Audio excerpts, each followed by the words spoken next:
우리에게 주신 하나님 말씀은 데살로니가 후서 1장 1절부터 12절까지 보도록 하겠습니다. 데살로니가 후서 1장 1절부터 12절 우리 말씀 보겠습니다.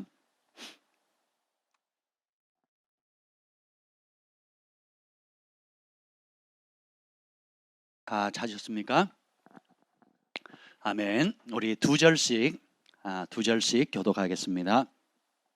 바울과 실로아누와 디모데는 하나님 우리 아버지와 주 예수 그리스도 안에 있는 데살로니가인의 교회에 편지하노니 하나님 아버지와 주 예수 그리스도의 은혜로부터 은혜와 평강이 너에게 있을지어다.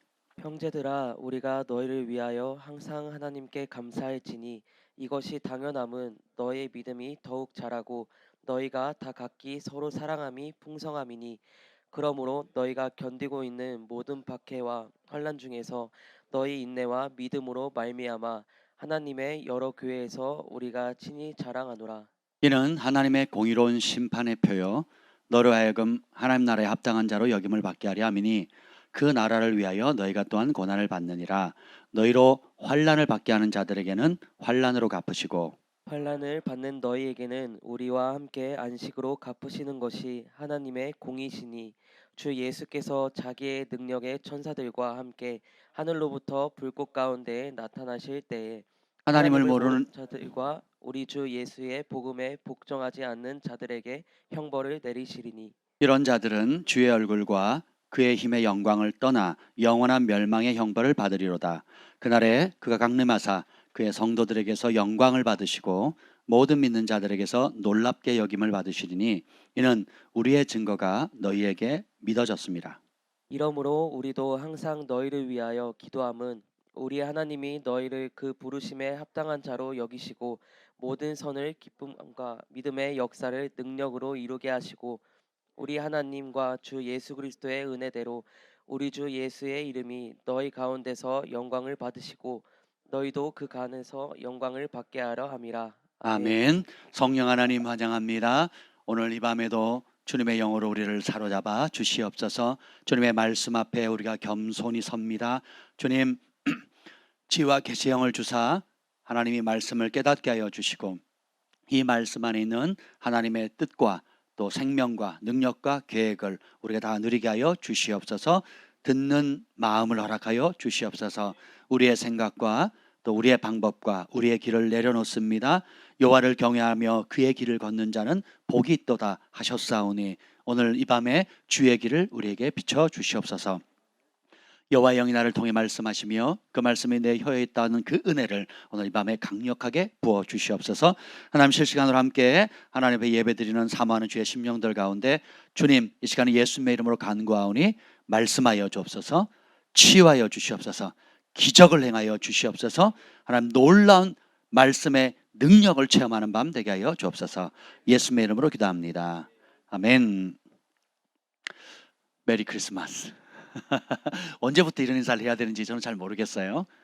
크리스마스 당일날만 해야 되는 건지 12월 한 달 내내 해야 되는 건지 저는 잘 모르겠습니다. 어쨌든 우리가 1년 내내 예수님께서 이 땅에 오신 것을 우리가 기뻐해야 되지 않겠습니까? 아멘. 오늘 말씀은 믿음 사용법 5번째인데요. 말씀의 제목은 믿음이 빛을 발하는 곳. 믿음이 빛을 발하는 곳은 과연 어딜까요? 라는 제목으로 좀 말씀 나누려고 합니다. 이 데살로니가에 보면 믿음이 아주 소문난 교회라고 말씀을 드렸잖아요. 그래서 전 세계 교회가 알아줄 정도로 소문난 교회입니다. 그래서 데살로니가 전서 1장에 보면 이들이 바울이 전한 예수 그리스도의 복음을 듣고 세 가지 특징을 나타내는데 그것이 뭐냐면 믿음의 역사가 나타난다는 거예요. 말쟁이가 아니고 믿는 그대로 성령의 역사들이 나타난다는 거예요. 그래서 예수님이 12제자를 부르시고 70인을 부르고 500인을 부르고 오순절에 성령이 임했을 때와 똑같은 역사가 납니다. 예수 이름을 믿고 회개하고 주인을 바꾸고 성령의 충만을 받으면 어떻게 돼요? 성령의 권능이 임하잖아요. 그렇죠? 그래서 믿음이라고 쓰고 능력이라고 읽는 거예요. 그래서 귀신이 떠나가고 질병이 낫고 그리고 어떠한 시련 가운데서도 넉넉히 그 믿음을 변개치 않고 변절하지 않고 돌파할 수 있는 그런 믿음의 역사가 성령의 함께 하심으로 나타났다는 겁니다. 그 은혜가 여러분에게 더 날마다 충만해지기를 축복합니다. 그래서 우리 주원이가 교회에 나올 수 있었던 계기가 뭐예요? 엄마 아빠가 말을 잘해서도 아니고 그냥 단순히 사이가 좋아져서가 아니에요. 예, 두 분이 예수님을 믿고 회개하고 성령을 받고 나니까 그 안에 여러 가지 믿음으로 말미암은 기적의 역사들, 치유의 역사들, 회복의 역사들, 그리고 무엇보다도 내가 인생의 주인이었다가 예수님이 주인으로 모시는 순간 하나님이 통치하는 천국을 맛보는 실질적인 역사를 경험했기 때문인 줄 믿습니다. 아멘. 이럴 땐 크게 아멘 하는 거예요. 아멘. 그리고 두 번째, 그리고 사랑의 수고가 있었다 그래요. 예, 사랑은 섬김입니다. 예, 사랑은 말로 하는 게 아니죠. 예, 전 세계 어머니들이 존경받고 사랑받는 이유가 뭐예요? 삼시세끼 밥을 챙겨주거든요. 그렇죠? 어릴 때는 아빠는 그냥 잡니다. 예, 아이들이 낮밤을 가릴 때 밤이고 낮이고 울잖아요. 예, 아빠는 자요. 내일 일하러 가야 되니까. 근데 엄마는 밤이 맞도록 그 아이를 먹이고 또 아프면 그 아픈 걸 돌봅니다. 그래서 또 빨래하면 그 빨래를 지금까지 빨래한 횟수를 한번 계산해 보세요. 그리고 그걸 널고 또 지금은 세탁기라 돌아가지만 옛날에는 손빨래 했잖아요. 이 한겨울에 오늘 춥죠? 야, 제가 지금 마이크를 잡고 있는데 손이 차갑습니다. 여기다가 온열기를 좀 달았으면 좋겠다 싶을 정도로 이렇게 차가워요. 근데 이 추운 날에 이 한겨울에도 겨울에 가가지고 어떻게 해요? 옛날 우리 어머니들은 빨래방망이 두들가면서 빨래를 했단 말이죠. 그렇죠? 예, 그리고 뭐 옷이 필요하면 손수 그것을 목도리도 이렇게 짜기도 하고 모자를 만들기도 하고 양말이 구멍이 나면 또 그걸 이게 꿰매기도 했죠. 정말 잠언 31장에 나와 있는 현숙한 여인처럼 어떠한 상황에서든지 넉넉하면 넉넉한 대로 또 부족하면 부족한 대로 어려우면 어려운 대로 그 상황에 맞게끔 아주 수고를 하거든요. 그래서 사랑이라고 쓰고 느낌이라고 읽는 게 아니에요. 사랑이라고 쓰고 수고라고 읽어야 돼요. 사랑이라고 쓰고 감정이라고 쓰는 것이 아니라 사랑이라고 쓰고 섬김이라고 써야 돼요. 그래서 섬김이 없는 것은 사랑이 아닙니다. 수고가 없는 것은 사랑이 아니에요. 우리 어머니들은 다 이해하시죠? 우리 아버지들도 다 이해하시잖아요. 그러니까 엄마 아빠가 되어보기 전에는 그냥 타서 쓰면 되고 그리고 내가 수고하고 노력할 필요가 없는 거예요. 그냥 세븐일레븐에 가서 사 먹으면 되지 왜 그 고생을 하세요? 이마트에 가서 사면 되지 왜 그 고생을 하세요? 라고 하면 철이 없는 거죠. 세븐일레븐이든 이마트든 뭐 여러분들은 쓰는 입장은 괜찮은데 쓸 돈은 누가 마련하는 거예요?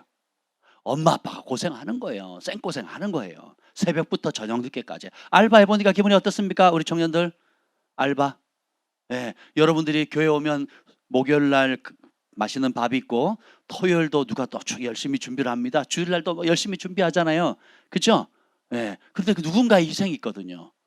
본 도시락의 전폭적인 후원과 또 무명으로 여러분들의 섬김과 또 주방팀의 섬김과 또 알바하는 청년이 번 모든 돈으로 교회의 식구들을 먹이느라고 지금 시집 잘 갈 겁니다. 아주 평생 굶을 일이 없을 거예요. 아멘. 다이어트 걱정만 해야지 굶을 생각을 하시면 안 돼요. 그렇게 심었기 때문에. 보세요. 사랑하면 섬기게 됩니다. 근데 나는 주님을 사랑합니다 하고 말은 하는데 섬김이 없다. 그건 착각하는 거예요. 사랑하지 않는 거예요. 나는 누구를 사랑한다고 얘기를 하지만 먹이거나 입히거나 대신 희생해서 수고하는 노력이 없다면 그것은 사랑하는 게 아니에요. 그거는 여러분들이 잘못 알고 있는 겁니다. 메타인지 아셔야 됩니다. 여러분 주님 사랑하십니까? 그럼 사랑이라고 쓰고 뭐라고 읽는다고요? 섬김이라고 읽는 거예요. 수고라고 읽는 거예요.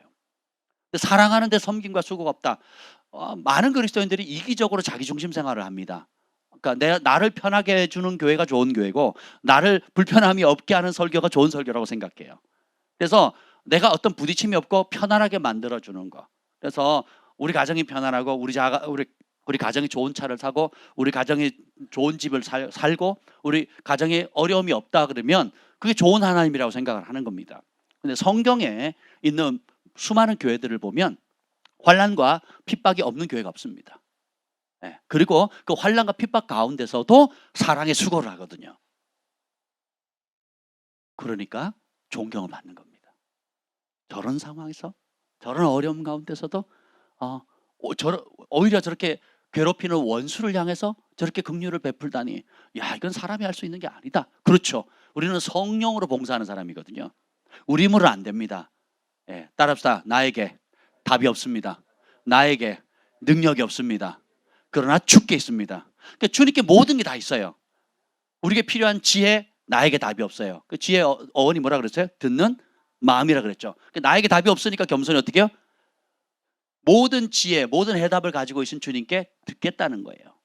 그래서 우리는 주의 종이 오니 말씀하옵소서, 종이 듣겠습니다. 이게 겸손이에요. 교만이 뭡니까? 나에게 답이 있다는 거예요. 내 방식이 옳다는 거예요.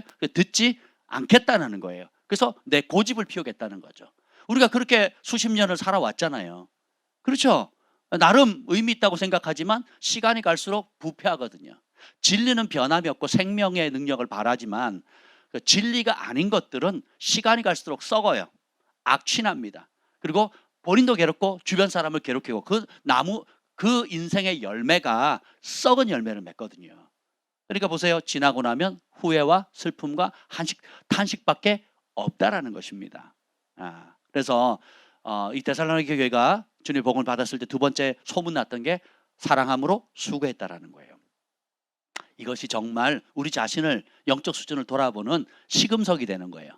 여러분 메타인지가 되십니까? 그래서 자신을 바라볼 때 내가 지금 어느 위치에 있는지, 내가 알고 뒷짐지고 그냥 편안하게 하려는 육의 속성에 아주 매여있는 옛사람이 매여있는 사람인지, 아니면 적은 능력을 가지고도 충성됨으로 열매를 맺는 삶을 살고 있는지, 나는 작년보다 올해 어떤 사랑의 수고의 열매를 더 맺고 있는지, 아니면 더 영적으로 현실적으로 게을러져서 이기적으로 나만을 바라보고 있는지. 그래서 여러분들이 지금 이 자리에 함께하는 여러분들은 정말 대단하신 분이에요. 왜냐하면 우선순위를 명확히 하신 분들이에요. 그래서 제가 깜짝깜짝 놀라는데 폭설이 오는데 여러분들이 이 자리에 앉아 있는 거예요. 지난 수년 동안. 그리고 비가 많이 오고 태풍이 불고 그럴수록 더 많이 와요. 신기하더라고요. 그런 날 새신자도 오는 경우도 있어요. 우리 교회는 정말 별난교회예요. 아니요, 정상적인 교회예요. 다른 교회는 그렇다, 눈이 많이 온다, 비가 온다, 바람이 분다, 날이 춥다 그러면 안 오잖아요. 코로나다 그러면 아유 잘됐다, 이제 정부에서 공식적으로 닫으라 그러니까 하나님 말씀 잘 안 듣는데 정부에서 교회 문 닫으라 그러면 얼마나 말을 잘 듣는지 교회 목사님들이 앞장서서 말을 듣잖아요. 이게 시대의 흐름에 떠내려가는 거거든요. 그런 사람들은 하나님의 기쁨이 될 수가 없습니다. 근데 오히려 그런 가운데서도 어떻게 해요? 여러분들이 주님을 향한 사랑이 더 커지는 모습들, 그리고 그 사랑 때문에 기꺼이 대가를 지불하고 손해를 감내할 때에 하늘이 감동을 하잖아요. 그리고 서로를 바라볼 때도 존경스럽고, 그리고 시간이 지났을 때 하나님 그걸 어여삐 여기셔가지고 우리 각자에게 어떤 복을 주시고 은혜를 주시고 또 기적을 주시는지 우리가 날마다 경험하고 있지 않습니까? 이게 하나님 나라예요. 그리고 마지막으로 소망의 인내가 있다 그랬거든요. 소망의 인내는 뭐냐면 주님이 살아 계시다는 걸 알기 때문에 소망이 있어요. 오늘 디모데후서 3장 13절 한번 보죠. 3장 13절. 3장 13절 읽읍시다. 시작. 형제들아 너희는 선을 행하다가 낙심하지 말라. 낙심하지 말래요. 16절 시작. 평강의 주께서 친히 때마다 일마다 너희에게 평강을 주시고 주께서 너희 모든 사람과 함께 하시기를 원하노라. 아멘. 자, 우리의 삶이 믿음의 길이 만만치가 않아요. 그리고 여정입니다. 그런 가운데서 여러 환난과 어려움들이 있겠지만 그 가운데서도 선을 행해라. 자, 지금 선을 행하라는 이 상황이 어떤 상황이냐 하면 1장 4절 읽어보겠습니다. 1장 4절. 어떤 상황에서 선을 행하라고 하는지 한번 읽어봅시다. 시작. 그러므로 너희가 견디고 있는 모든 박해와 환난 중에서 너희 인내와 믿음으로 말미암아 하나님의 여러 교회에서 우리가 친히 자랑하노라. 아멘. 자, 보면 지금 온갖 종류의 박해와 환난이 있어요. 그래서 그 박해와 환난을 견디기도 버거운데 그 박해와 환난 가운데 수동적으로 숨고 그리고 야, 사탄이 이제는 세상을 장악했구나. 그리고 예수 믿는 거는 핍박받을 수밖에 없구나. 우리는 소수구나. 그래서 피해의식에 사로잡혀서 동굴 속에 숨어 지내는 것이 아니라는 거예요. 복음은 굉장히 공격적입니다. 어려울수록, 빈궁할수록, 그리고 핍박이 심할수록, 사람들의 오해가 있을수록 어떻게 해요? 사랑의 수고를 더하는 거예요. 믿음의 역사가 나타나는 겁니다. 그래서 그 견디는 가운데서도 수동적으로 피하거나 도망가거나 혹은 마음의 문을 닫고 피해의식 속에서 나는 피해자다라고 갇혀 지내는 것이 아니라 오히려 그 와중에 선을 행하는 거예요. 저희 아버지가 저를 3년을 공식적으로 쫓아냈습니다.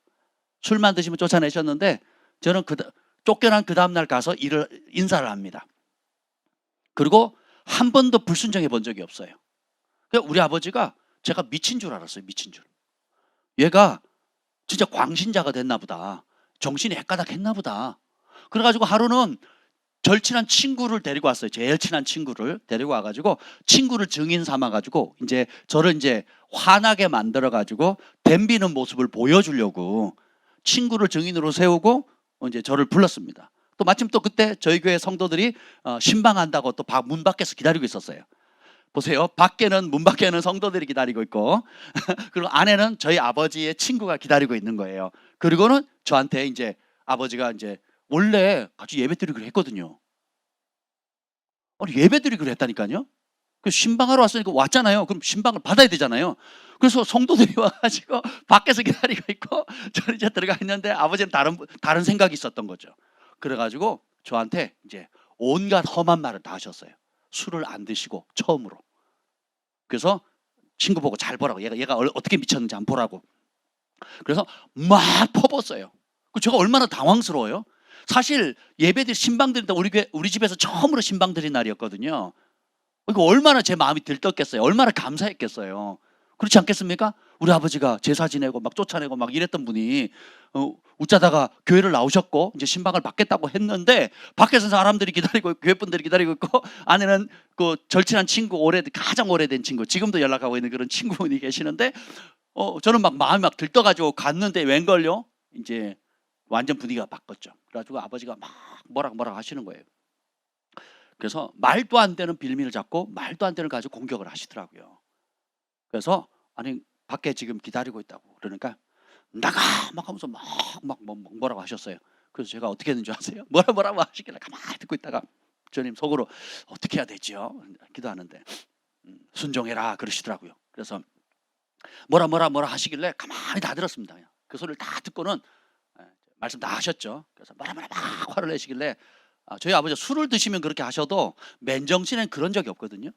맨정신에는 아주 부들부들 하십니다. 싫은 소리 못 하시는 분이 지금도 그런 분인데 뭐 맨정신에 그러시니까 야 이거는 완전히 그냥 되게 힘들었었어요. 근데 그 와중에 제가 결론적으로 뭐라 하셔서 뭐라 하시길래 제가 딱 대답고 한마디 딱 했어요. 뭐라 그런지 아세요? 네 알겠습니다 아버지. 그리고 조용히 물러났어요. 그리고 성도들에게 아버지가 이러는 상황이라 죄송합니다 하고 가시라고. 그리고 저도 이제 조용히 나갔어요. 그리고 몇 달이 지났습니다. 그리고는 저희 아버지가 뭐라 그런 줄 아세요? 어느 날 저를 불러요.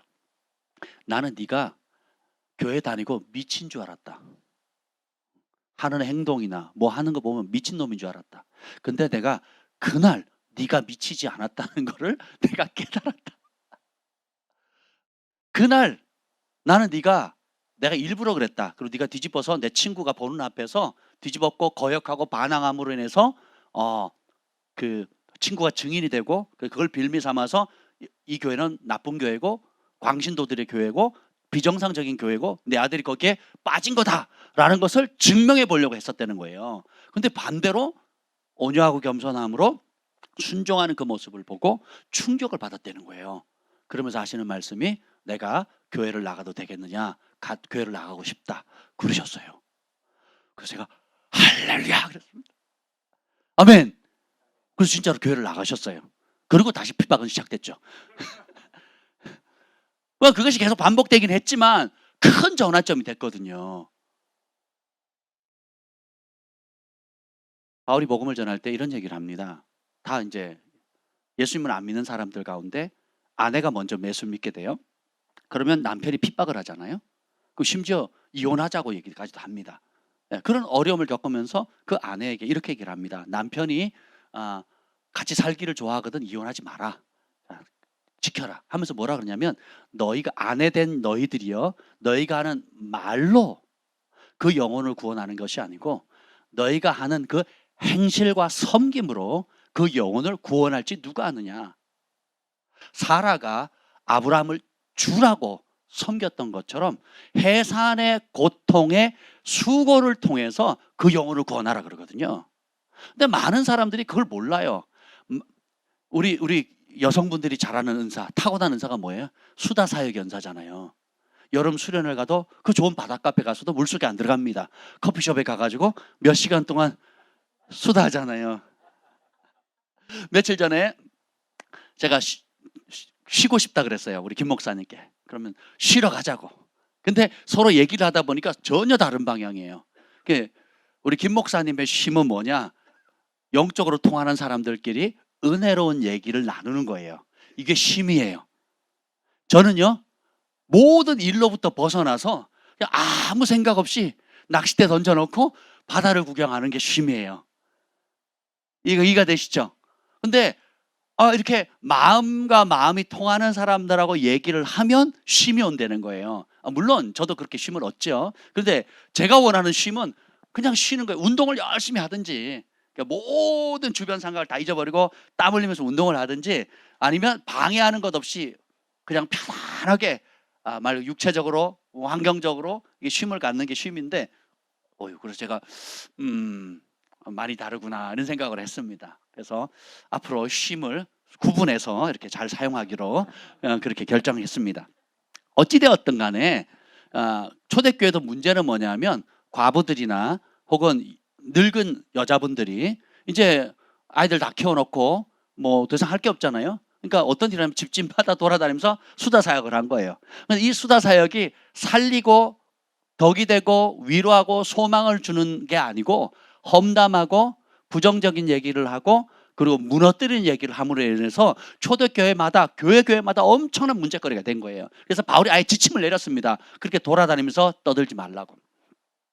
그리고 오히려 그렇게 나이가 들었거나 혹은 환경 때문에 과부가 되었다면 주님 오실 날을 맞이할 준비를 하고 그리고 어떻게 교회를 위해서 중보하고 하나님 나라를 위해서 중보하고 섬길 건지에 대한 지침들을 아주 명확하게 그렇게 알려주거든요. 그래서 우리에 나오는 이 입으로 사람을 변화시키는 게 아니고요. 뭐예요?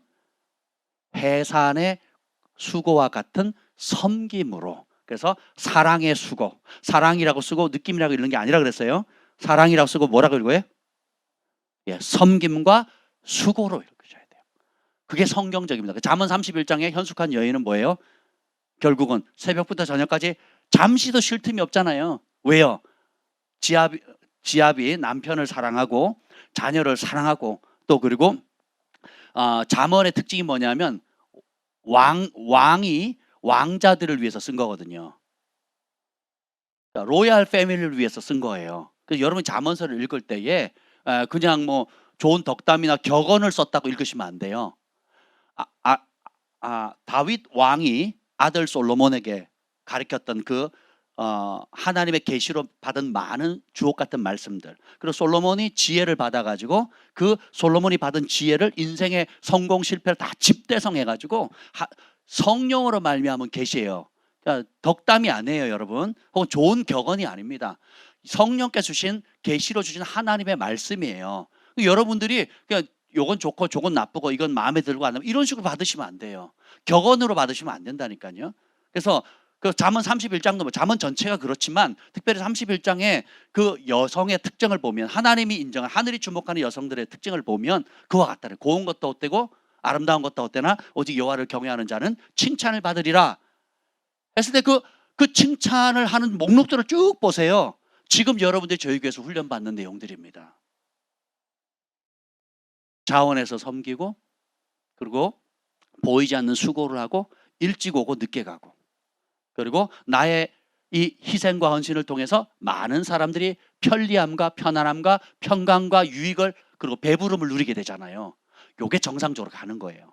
근데 그걸 모르고 좀 더 나는 움직임이 적고 나는 섬기지 않더라도 나를 편하게 해주고 내가 원하면 예배 드리고 내가 원치 않으면 예배 안 드리고 내가 기분 좋으면 듣고 기분 나쁘지 않으면 안 듣고 이해가 되면 순종하고 이해가 안 되면 순종 안 하고 그리고 내가 동의되는 메시지만 받고 동의되지 않는 메시지는 거절하고 이러면 여러분들이 어떻게 해요?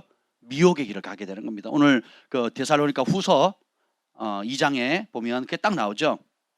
누가 왜 미혹을 받는지 데살로니가 후서 2장 10절부터 12절까지 읽어보겠습니다. 10절 12절 시작. 불의의 모든 속임으로 멸망하는 자들에게 있으리니 이는 그들이 진리의 사랑을 받지 아니하여 구원함을 받지 못함이라. 이러므로 하나님이 미혹의 역사를 그들에게 보내사 거짓 것을 믿게 하심은 진리를 믿지 않고 불의를 좋아하는 모든 자들로 하여금 심판을 받게 하려 하심이라. 아멘. 자, 진리의 사랑을 받지 않는다라는 거예요. 그 말은 뭐냐면 하나님 말씀에 진리가 있는데 우리가 진리에 맞춰야 돼요? 아니면 그 진리를 내 수준으로 떨어뜨려야 돼요? 그렇죠? 근데 우리는 자기 사랑이 굉장히 강하거든요. 그리고 메타인지 능력이 굉장히 떨어집니다. 그러니까 진리의 빛을 비추기 전에는 내가 잘하고 있고 바른 줄 알아요. 그런데 말씀의 빛이 비춰지면 깨닫는 순간 회개하게 되고 인정하게 되고 들으려는 마음이 생기죠. 그러니까 듣게 되면 어떻게 해요? 진리를 사랑하게 되고 진리의 사랑을 입게 돼요. 근데 안 들으면 어떻게 해요? 진리를 전해도 거부합니다. 그리고는 내 갈 길을 가게 되죠. 그러면 하나님이 어떻게 해요? 미혹의 역사를 보내신데 거짓 것을 믿게 한다는 거예요. 그러니까 진리를 줬는데 받기를 거부하니까 결국은 뭐예요? 사람은 안 믿는 사람이 없다 그랬죠. 예, 진리를 전했을 때 믿든지 아니면 안 믿는 게 아니고 다른 것을 믿는 거예요.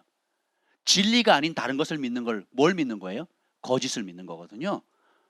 그래서 우리 인생은 결국 날마다의 선택이에요. 진리의 사랑을 입을 거냐 아니면 거짓의 사랑을 입을 거냐. 거짓은 내가 원하는 것을 잘 맞춰줍니다. 내 욕심을 따라서 내가 원하는 것들을. 그래서 거짓 것을 믿게 하는 것은 12절에 보면 진리를 믿지 않고 불의를 좋아하는 모든 자들로 하여금 심판받게 한다는 거예요. 그래서 나는 우리가 우리의 마음 가운데 끊임없이 질문해 봐야 돼요. 내 마음이 지금 어디에 가 있는가? 내 마음이 무엇을 사랑하고 있는가? 내 마음의 초점이 어디에 가 있는가? 그래서 진리를 사랑하고 내가 곧 길이요 진리요 생명이니 그 진리의 근원은 누구세요? 예수님이시거든요. 그래서 예수님이 하신 모든 말씀을 믿고 또 그리고 불의를 예수님처럼 싫어하게 돼요. 그래서 우리가 경외하는 마음 암송하시죠? 여호와를 경외하는 것의 정의가 뭡니까? 악을 미워하는 거예요. 악을 주님이 미워하듯이 미워하는 거예요. 예수님께서는 사단을 상종을 안 하시죠? 무조건 쫓아내십니다. 어떤 틈을 안 주세요. 무조건 쫓아내요. 왜요? 악의 근원이니까. 악의 출발실이고 거짓의 압이니까 어떻게 돼요? 아예 상종을 안 합니다. 근데 하와는 대화를 시작하죠. 그리고 혹하죠. 왜요? 내 속에 있었던 궁금증과 그리고 뭔가 내가 원하는 하나님 말씀과 다른 무엇을 원하는 그 욕구를 발동을 시키잖아요. 그리고 그것을 취하게 만들죠. 꼭 하나님 말씀만 따라야 돼? 나도 생각이 있는데. 꼭 하나님 말씀 하나님의 길대로 가야 돼? 나도 좀 아이디어가 있는데 나도 나름 똑똑한데 그런 생각 안 하겠어요? 꼭 기준이 하나여야 돼? 여러 길이 있을 수 있잖아. 그러면서 어떻게 해요? 그거를 사단이 내 마음의 그런 못된 욕구들을 계속 자극했죠. 꼭 그렇게 신앙생활 해야 돼요? 꼭 그렇게 기도해야 돼요? 꼭 그렇게 섬겨야 돼요? 꼭 그렇게 예배를 드려야 돼요? 하면서 끊임없이 그냥 적절히 하면 안 되겠냐고. 제가 가장 많이 받았던 유혹이 그겁니다. 신앙생활 하면서도 제 아버지 어머니가 제가 제사를 안 지내니까 여러 가지 핍박을 하다 안 되고 쫓아내고 별짓을 하고 호적을 파고 집에 쫓아내고 집안을 풍비박산 내고 집어 던지고 냉장고 뒤집어고 칼부림하고 별의별 걸 다 해도 말을 안 들으니까 나중에는 어떻게 하는지 아세요? 너를 전도해 준 집사님 알지? 네. 그 집사님이 제사상은 차리고 절만 안 하더라야. 그 전도 많이 하고 그 장로교회 제일 큰 교회 전도상 받으시고 열심히 하시는 분도 제상 차리고 절만 안 하는데 내가 제상 차릴 테니까 절만 하지 말고 그래 같이 좋은 시간 보내자 그러시더라고요. 그래서 제가 살짝 그렇지. 내가 존경하고 나를 전도했던 그 집사님이 이야 그러면 하고 생각을 했는데 가만히 생각하니까 부분적인 순종은 불순종이잖아요. 그래서 제가 단호하게 거절했죠. 그래서 우리 아버지가 나가! 그래서 제가 아멘 하고 나갔어요. 그래서 한 번 틈을 주면 끝도 없겠더라고요. 한 번 틈을 주면 끝도 없이 밀고 들어오는 게 원수의 습성이거든요. 그래서 우리는 진리의 수준을 떨구면 안 돼요. 나의 수준으로, 내 욕심의 수준으로, 내 편안한 수준으로. 여러분이 편하게 신앙생활 하는 거는 다 멸망의 길로 갑니다. 수많은 사람 양육해보고 가르쳐보고 또 그 열매를 봤잖아요. 우리 인간이 원하는 내 본성을 맞춰주는 가르침, 맞춰주는 제자훈련, 맞춰주는 예배는 전부 다 망하는 길이에요. 그래서 옛자를 강화시켜 주거든요. 그럼 진짜 훈련은 뭐냐? 진짜 제자가 되는 길, 진짜 하나님 기뻐하시는 길, 하나님이 주목하시는 사람은 어떻게 되느냐? 내게 답이 없다는 거 아는 거예요. 그래서 하나님의 말씀의 수준을 내 수준으로 떨구는 것이 아니라 어떤 대가를 지불하더라도 주님께서 내 삶의 여러 영역의 말씀을 주면, 진리의 잣대를 딱 주면 그 영역에 맞추려고 부단히 노력하는 거예요. 자신을 부인하고, 안 되면 금식하고, 혹은 긍휼을 구하고, 또 회개하고, 도전하고, 순종하려고. 그리고 하다 안 되면 주님 앞에 엎어져가, 주님의 발치 앞에 엎어져, 주님 나를 불쌍히 여겨주세요 라고 주님의 능력과 긍휼을 구하는 사람, 그런 사람은 어느 순간에 어떻게 해요? 그 말씀의 진리의 수준에 이르게 돼요. 그래서 그 진리가 주는 사랑을 입게 되고, 그 진리 안에 있는 축복과 은총을 덧입게 되는 거예요. 이게 하나님 방법입니다. 쉬운 길이 없어요. 이 길이 쉬웠다면 예수님께서 하신 많은 말씀을 찢어버려야죠. 멸망의 길은 넓고 찾는 이가 많지만, 넓고 편해서 찾는 이가 많지만 결국 멸망하지만, 그 생명의 길은 좁고 협착해서 찾는 이가 적어요. 근데 찾는 이가 적기 때문에 그 길이 생명의 길이라는 거예요. 왜 넓은 길은 찾는 사람이 많고 좁은 길은 찾는 사람이 적을까요? 넓은 길은 나에게 맞춰주는 길이고, 좁은 길은 주님의 말씀에 맞춰주는 길이거든요. 그래서 우리는 날마다 선택해야 됩니다. 부부 사이에, 부모와 자식 사이에, 그리고 또 교회 생활도 마찬가지죠. 영적 지도자들도 마찬가지. 여러분만 좁은 길 가는 게 아니에요. 목자로서도 좁은 길을 가야 되거든요. 영적 지도자로서도 좁은 길을 가야 되거든요. 그리고 이것은 한 번 가는 길이 아니고 날마다, 순간마다, 매 순간마다 그 길을 선택해야 돼요. 왜요? 더 이상 내 삶의 주인은 내가 아니기 때문에. 주인이 바뀌었어요. 그래서 여러분 집을 샀을 때 그 소유권은 어떻게 돼요? 이제는 내 이름으로 쓰는 것이 아니라 우리 주 예수님께 넘기듯이, 내 마음 그리스도의 집처럼 소유권 자체를 등본을 그걸 뭐라 그래요? 하여튼 완전히 넘겨줘야 돼요. 소유권을 넘겨줘야 돼요. 근데 예수님이 주인이라 그래놓고는 재정의 방은 주님 들어오시면 안 된다고, 관계의 방은 들어오시면 안 된다고, 또 내가 혼자 노는 놀이방에는 들어오면 안 된다고, 혹은 내가 뭔가를 숨겨놓는 그 비밀의 방, 다락방에는 들어오면 안 된다고, 각기 자기가 아끼는 어떤 방이 있어서 그 방은 절대 들어오시면 안 돼요 라고 하면 그 영역의 주인은 누굽니까? 여전히 나거든요. 그럼 거기에 쥐와 벌레와 지네와 온갖 더러운 것들이 끼게 되죠. 그럼 그것 때문에 고통을 받는 거예요. 여러분이 병으로 고생하시는 분들 보세요. 병이 수백 가지 걸려서 고통받는 게 아니거든요. 사람이 죽는 게 수백 가지 병이 걸려서 죽는 게 아니에요. 한 가지 병이라 할지라도 그 작은 병이라 할 때 방치시키거나 오래되거나 그것에 대해서 그냥 그 심각성을 인식하지 못하고 내버려 두면 어떻게 돼요? 그걸로 죽는 거예요. 특별히 이제 당뇨 같은 경우로 보면 당뇨로 죽는 사람이 거의 없죠. 합병증이잖아요. 그러니까 면역을 떨구는, 이게 뭐냐? 약한 부분을 틈타 가지고 그 약한 부분을 더 약하게 만들어요. 그래서 결국 당뇨 때문에 발가락부터 썩어 들어가서 하지를 절단해 나가서 결국 죽는 경우도 있고, 아니면 어떤 약한 부분이 드러나가지고, 그래서 관리를 잘 해야 된다는 그런 말이 있잖아요. 그래서 잘 관리하면 아무것도 아니지만 잘못 관리하면 그 작은 것 때문에 하는 것처럼 원수마귀가 우리에게 공격하는 것이 꼭 그와 같다라는 것입니다.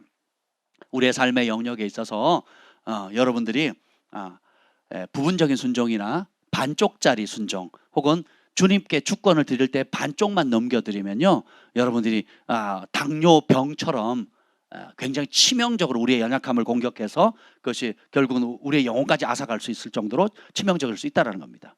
근데 아주 심플하게 생각하면 그 모든 해결법은 아주 단순하죠. 뭐예요? 온전히 충성하는 거예요. 온전히 드리는 겁니다. 아브라함이 이삭까지도 드리잖아요.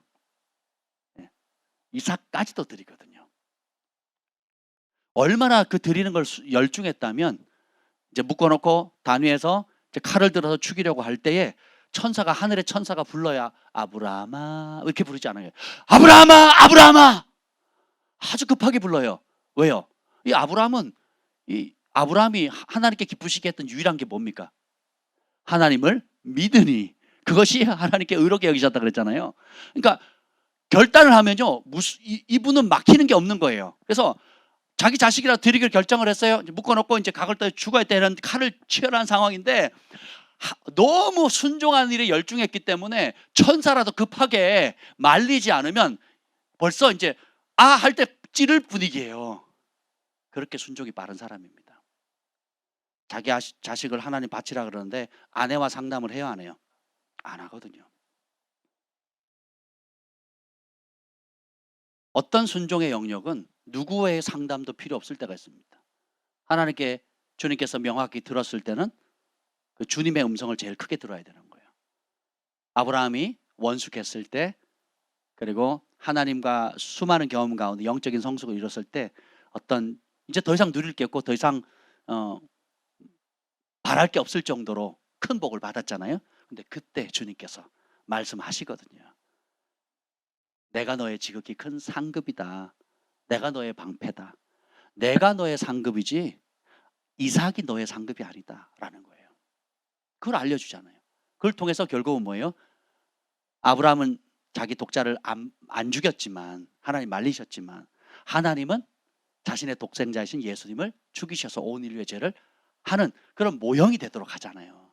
그래서 하나님의, 아브라함의 믿음보다 하나님의 믿음이 더 크다는 거, 아브라함의 희생보다 하나님의 헌신이 더 크다라는 걸 보여주는 거거든요. 우리 하나님 정말 지혜로우신 분이시고 헌신적인 분이라는 겁니다. 아멘. 예. 그래서 믿음 사용법에 대해서 계속 말씀을 드리는데 왜 이 말씀을 드리냐? 우리가 연말이 되거나 혹은 연초가 되면 새로운 결단을 합니다. 그렇죠? 새로운 결단을 해요. 그래서 두 가지 부류의 사람이 있어요. 내가 하나님의 말씀에 맞춰서 돌파하겠다고 하는 사람이 있고, 내가 이렇게 나름 1년 열심히 살아봤지만 내가 생각하는 모습대로 안 되는 거예요. 그러면 어떻게 되냐? 탓을 합니다. 내가 다니는 회사가 문제가 있다고 생각해요. 아니면 내 아내나 남편이 문제가 있다고 생각합니다. 혹은 내가 다니는 교회가 문제가 있다고 생각을 해요. 혹은 주변에 뭐 여러 상황들이 문제가 있다고 생각하는 거예요. 정작 누구는 안 바뀌어요? 자기는 안 바뀌어요. 정작 자신은 하나님의 말씀에 복종을 안 해요. 또 못된 습성이 나오죠. 나를 편하게 해줄 사람. 나는 대가를 지불하지 않아도, 나는 희생하지 않아도 내가 원하는 무엇을 얻게 해줄 수 있는 다른 방편이 뭘까를 찾게 되죠. 그러면 진리의 사랑을 입는 것이 아니라 거짓을 사랑하는 길을 가게 되는 거거든요. 그래서 믿음은 잘 박힌 목과 같아서 예수님의 말씀의 토대 앞에 깊이 뿌리를 내려야 돼요. 그래서 백향목은 뿌리를 점점점 밑으로 내리잖아요. 잡목들은 바람 부는 대로 언제든지 날아가거든요. 그리고 쉽게 뿌리를 들리는 거고요. 그래서 여러분 안에 혹시 그런 뿌리를 들리고자 하는 그런 유혹들이 있다면 예수님의 이름으로 대적하시길 축복합니다. 진짜 하나님의 사람들은 그 말씀과 진리 안에 더 깊이 뿌리를 내리는 거예요.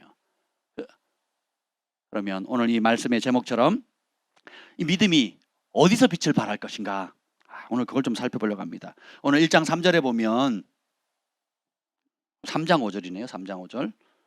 데살로니가 전서 3장 5절에 보면, 전서 3장 5절에 보면 시험하는 자가 너희를 시험하여 우리의 수고를 헛되게 할까 한다 하는 그런 게 있다 그랬죠. 보면 모든 교회들, 초대교회들 모든 교회에 시험하는 자들이 있었습니다. 심지어 예수님께도 사단이 대놓고 시험하러 왔죠. 그리고 12제자들에게도 시험이 왔고, 그 중에 자빠진 대표적인 사람이 가룟 유다와 베드로죠. 그리고 나머지 사실 11제자들도 전부 다 자빠졌잖아요. 그런데 회복된 사람 11, 그리고 영원히 멸망받은 사람 하나인 거죠. 주님께서 왜 시험을, 욥에게도 시험을 허락하시고 또 다윗에게도 그리고 다니엘과 요셉에게도 그런, 자기가 따라합시다. 내가 원치 않는 시험, 내가 원치 않는 환경, 내가 원치 않는 사람들. 우리 경환이가 군생활하는데 제일 힘들어하는 게 일이 아니에요. 내가 원치 않는 스타일의 사람들하고 살아가는 거. 그리고 내가 익숙하지 않았던 예배 스타일을 이제 예배를 드려야 되는 거. 어렵게 교회 가기도 어려운데 어렵게 교회를 갔더니 막 박수치고 구호 외치고 우리 글파에서 하던 이런 그 예배와는 전혀 다른 예배를 하는 거예요. 왜 아빠가 어두운 밤에 캄캄한 밤에 새벽을 찾아 떠났다. 이게 찬송이 아니라는 게 이제 이해가 되기 시작하는 거죠. 거기에 주님의 이름을 높이거나 주님을 향한 뜨거운 사랑이나 그 말씀의 진리의 선포라든지 순종하는 것을 찾아보기가 어렵거든요. 찬양팀도 완전 딴따라고 군종이 찬송가를 몰라요. 군종이 찬송가를 모른대요. 그리고 목사님도 설교를 너무 이상하게 하신다는 거죠. 지가 잘 배운 줄을 모르고. 이해가 되세요? 자기가 얼마나 좋은 환경에서 양질의 말씀을 먹은지는 모르고. 제가 얘기했잖아요. 딴 데 가보시라고. 진리의 말씀을 듣기가 쉽지가 않다고. 태어날 때부터 지금까지 엄마 아빠를 잘 만나가지고 고생도 많이 했지만 또 반면에 얻은 것도 많거든요. 그러니까 하도 좋은 말씀 또 강한 말씀 또 진리의 이런 것들이 완전히 무장이 되다 보니까 우리 주한이 경화를 딴 데 가면 힘들어해요. 싱겁거든요. 말씀이 너무 싱겁거든요. 그리고 다 타협하는 메시지로 들리거든요. 실제로 그렇고. 그리고 사람 비위를 다 맞춰보고 사람을 두려워하는 메시지, 거기에 하나님과 성령님과 또 그분의 말씀 앞에 즐겨 복종하는 이런 말씀대로 가르치는 그런 교회나 사역자나 진리를 선포되어지는 그런 곳이라든지 그런 믿음을 지켜나가는 사람 찾기가 하늘의 별 따기라는 걸 현실에 이제 교회 바깥을 벗어나 보니까 보이기 시작하는 거거든요. 그러니까 교회 가는 것도 안 가는 것도 고통인데 가도 고통인 거예요. 이거 되세요? 이게 현실인 거예요. 이게 현실. 근데 주님께서 이런 시험의 환경들, 원치 않는 장소, 원치 않는 기간, 원치 않는 사람들, 또 원치 않는 여건 속에서 툭툭 던져놓는 이유가 있어요. 바로 그곳에서 우리가 그간 배워왔던, 먹어왔던 하나님의 말씀에 대한 믿음을 발휘하는 곳이기 때문에 그렇습니다. 우리의 믿음은 우리가 먹었던 하나님의 말씀, 암송하고 선포하고 기도했던 그 하나님의 말씀에 대한 믿음은 내가 원하는 안락한 환경 속에서는 발휘가 안 됩니다. 그냥 아멘 하고 좋은 줄 알죠. 근데 전염병이 한번 딱 도니까 코로나가 한번 창궐 하니까 하루 이틀도 한두 달도 아니고 그죠? 처음엔 잘 버티잖아요. 근데 6개월 되고 그러니까 누가 직장을 잃어버려요. 잘려요. 또 이거 버스 타는 것도 쉽지 않고 제가 그 선교사님이 외국에서 오셨기 때문에 식사 대접을 한다고 아웃백인가 아니면 저기 뭐 레스토랑 갔어요. 그게 뭐지? 하여튼 뭐 아웃백이 아니고 뷔페 식당 있잖아요. 응? 빕스. 모르는 지역이라 갔더니 쫓겨났어요. 백신 안 맞았다고. 근데 밥 못 먹은 것보다 세상이 무섭다라는 생각이 들더라고요. 그 선교사님은 어떤 그 몸의 건강 때문에 그거 없이도 들어갈 수 있거든요. 그게 없어서 들어갈 수 있는 그런 게 있는데 저는 안 맞았어요. 근데 숫자가 뭐 3명이 되면 그 중에 2명 이상이 맞아야 된대요. 뭐 하여튼 뭐 그랬다. 하여튼 그래가지고 아니 돈을 내겠다고. 아니 돈을 내도 안 된다는 거예요. 그래서 제가 설명을 쭉 했어요. 그랬더니 그 위에 제일 총책임자가 왔어요. 총책임자가 와가지고 죄송합니다 하면서 아주 냉정하게 차갑게 쫓아내더라고요. 그 불쾌함은요 이루 말할 수가 없습니다. 그렇다고 감옥에 저를 집어넣은 게 아니잖아요. 그렇잖아요. 근데 나중에 여러분 예수님을 너희가 내 이름 때문에 모든 민족에게 미움을 받으리니 그때 주님 말씀이 뭐래요? 미움받지 말고 타협해라 이러지 않으세요. 아비가 자식을 죽음에 넘기고 자식이 아비를 죽음에 넘긴대요.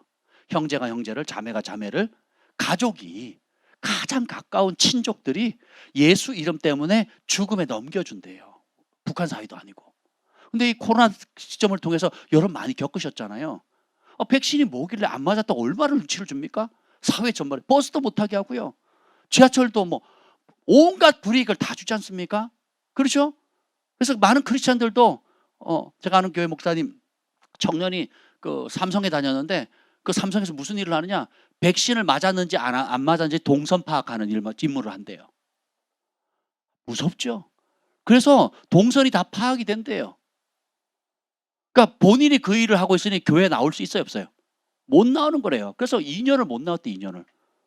그 좋은 삼성이라는 직장에서 일하고 있으면서도 자기가 하는 일이 백신 맞았니 안 맞았니 확인하는 거고, 그 사람들이 동선이 어떻게 움직였는지 가야 할 거 가지 못하는 그걸 조사하고 검사하는 일을 2년 동안 한 거예요. 그러니 자기는 당연히 교회를 못 나오는 거죠. 근데 신약에 나와 있는 교회 성도들은 어떻습니까? 예수 이름 때문에 직장에서 잘리는 게 아니라 집을 빼앗겼다고 나와요. 그리고 가족의 목숨을 잃었다 그래요. 재산을 빼앗기고, 그리고 평생 30년 50년 살았던 터전에서 쫓겨나서 나그네처럼 유리하는 별처럼 이 동네 저 동네 도망 다녀야 되는 신세가 됐다는 거예요. 그런데 그럼에도 믿음을 포기하지 않고 우리 주 예수 그리스도의 길을 따라갔다는 거예요. 그래서 히브리 11장에 나오는 그 믿음의 영웅들이 바로 그 길을 간 거거든요. 우리가 그렇게 믿음으로 삽시다. 아멘은 하는데 현실에 조금만 뭐 손해보거나 불편하거나 내가 원하는 대로 안 되면요, 얼마든지 뭐예요? 내가 바뀔 생각을 안 하고 어떻게 해요? 환경을 바꾸려고 하고 교회를 바꾸려고 하고 또 사람을 바꾸려고 하고 남을 탓을 하는 겁니다. 그런 사람은요, 해답이 없습니다. 거짓의 사랑을 받게 되거든요. 미혹받게 돼요. 제가 어떤 이제 그 커피숍에 이렇게 갔는데, 그 커피숍에 보면 두 종류의 사람들이 있습니다. 오면 그 좋은 환경 속에서 인상을 푸럭푸럭 쓰면서 투덜투덜하면서 일을 하는 알바생이 있고요.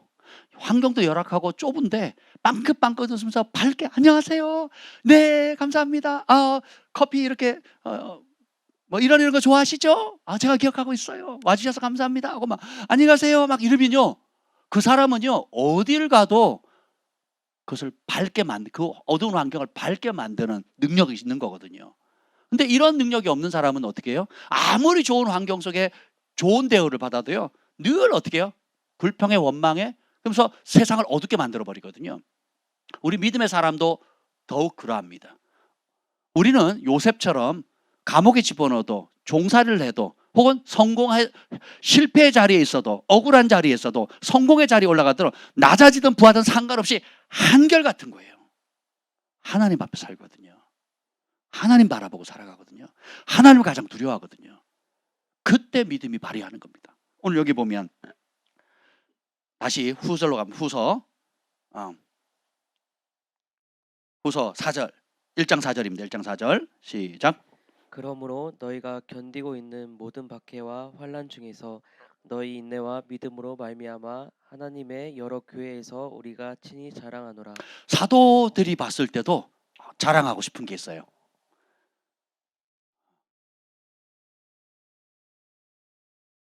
그랜저 최고급 사양의 차를 샀습니다. 펠리쉐이드를 샀습니다. 연봉을 얼마를 받습니다. 우리 아이가 어디를 붙었습니다. 이게 자랑이 아니라는 거예요. 초대교회 자랑이 뭡니까? 사도들의 자랑이 뭐예요? 예수님이란 말씀으로 인한 환난과 핍박이 있어도 어떻게 돼요? 그 핍박 가운데 두 가지, 인내했고 믿음으로 반응했다는 거예요. 그게 자랑이라는 겁니다. 바울이 감옥에 갔어도 기뻐하고 기뻐해라 그러죠. 네. 그리고 나는 이 감옥에 갇혀있지만 부족함이 없다라고 얘기를 하거든요.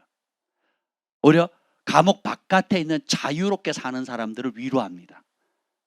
자기는 족쇄에 차여있고 원치 않는 환경 속에 묶여있지만 하나님께 감사한다고 얘기하거든요. 그리고 오히려 그 자리에서 했던 유명한 말, 항상 기뻐해라, 쉬지 말고 기도해라, 범사에 감사하라. 이것이 그리스도 예수 안에서 너희를 향하신 하나님의 뜻이니라. 어디서 쓴 거예요? 감옥에서요. 옥중서신이라는 거예요. 옥중서신. 이게 복음의 능력입니다. 우리는 거기까지 자라가야 돼요. 오늘 3절에 보면 믿음의 특성이 나옵니다. 3절 시작. 형제들아 우리가 너희를 위하여 항상 하나님께 감사할지니 이것이 당연함은 너희 믿음이 더욱 자라고 너희가 다 각기 서로 사랑함이 풍성함이니. 사도 바울이 하나님 앞에 늘 감사한 게 있어요. 내 영적 자녀, 영적 아들, 딸들이 두 가지 특성 때문에 기뻐하는데 하나님께 감사를 해요. 그게 뭐예요? 믿음이 계속 자라가고 있다는 거예요. 믿음이 정체되어 있는 사람, 뒤로 물러나 자빠지는 사람, 믿음을 파선한 사람, 믿음을 버린 사람, 별의별 사람들이 다 있습니다. 그런데 이 데살로니가 교회들은 어떻습니까? 박해와 환난 가운데 환난이 임할수록 어떻게 해요? 믿음이 자라요. 요셉은 유혹을 받을수록 그 안에 있는 하나님을 경외하는 아름다운 속성이 빛을 발합니다. 오늘 지난 수요일이죠. 우리 김 목사님 아주 중요한 얘기를 나눴잖아요. 예, 가인의 분노에 대해서 얘기를 했잖아요. 제가 그것 때문에 한 10여 년 하나님 앞에 덤볐어요. 저는 몰랐어요. 그게 하나님 앞에 덤비는 건지. 주님, 나같이 열심히 특심인 사람이 어디 있습니까? 나같이 이렇게 핍박받으면서 여러 환난 가운데서도 내가 주님 앞에 열심히 특심하고 살아도 주를 위해 죽어도 주를 위해서 이렇게 열심히 하고, 또 주님, 내가 주님의 얼굴을 구하면서 8개월 동안 철회하고 3년 동안 내가 모든 걸 포기하고 주님의 얼굴을 구했는데 나한테 이러실 거예요 정말? 하면서 이제 속에서, 겉으로는 몰랐죠. 근데 이 속에서 얼마나 하나님 앞에 가인의 분노로 반응했는지, 예, 그러면서 깨닫게 되는 거예요. 제가 억울했겠어요? 요셉이 억울했겠어요? 제가 더 억울하겠어요? 아니면 다니엘이 더 억울하겠어요? 제가 더 억울하겠습니까? 아니면 다윗이 겪은 일이 더 억울하겠어요? 근데 그들과 그 성경의 믿음의 영웅과 저와의 차이는 뭡니까? 저는 분노나 억울함으로, 반항함으로 반응을 했다면 그들은 어떻게 돼요? 욥기서, 제가 이번 주일날 나눌지 모르겠는데 욥기에 보면 욥이 그렇게 얘기하잖아요. 우리가 경외하는 마음 선포할 때 나오죠. 욥이 그렇게 시험해도 한결같이 하나님께 입술을 지키고 하나님 신뢰하거든요. 그래서 그 마음을 온전히 지켰다고 나와요. 따라합시다. 마음을 지켰다. 근데 저는 마음이 흔들려 버렸거든요. 그리고 마음이 하나님을 신뢰함으로 가는 것이 아니라 분노로, 원망으로, 탓으로, 그리고 대적하는 길로 갔거든요. 누구 손해예요? 누구 손해? 그래서 그러다 보니까 그러면서도 말씀 전하고 그러면서 다 신앙생활을 그러면서 기도하지만 저도 인식하지 못한 내 내면에 더 깊은 박혀있던 그 분노가 무엇이라는 것을 이제 발견하게 하나님께서 허용하시는 겁니다. 그걸 다루라고. 겉으로는 아름답고 겉으로는 그럴싸한데 정작 제가 이런 거죠. 99가지는 잘해도 그 한 가지 가장 중요한 그 문제를 계속 잡고 있는 거예요. 이걸 인정하지 않고 있고, 예, 나한테 왜 이러시는 거야 하나님 하면서 분노하는 거죠. 그래서 분노의 방향으로 나아가니까 따라합시다. 분노로는 해답을 찾을 수 없다.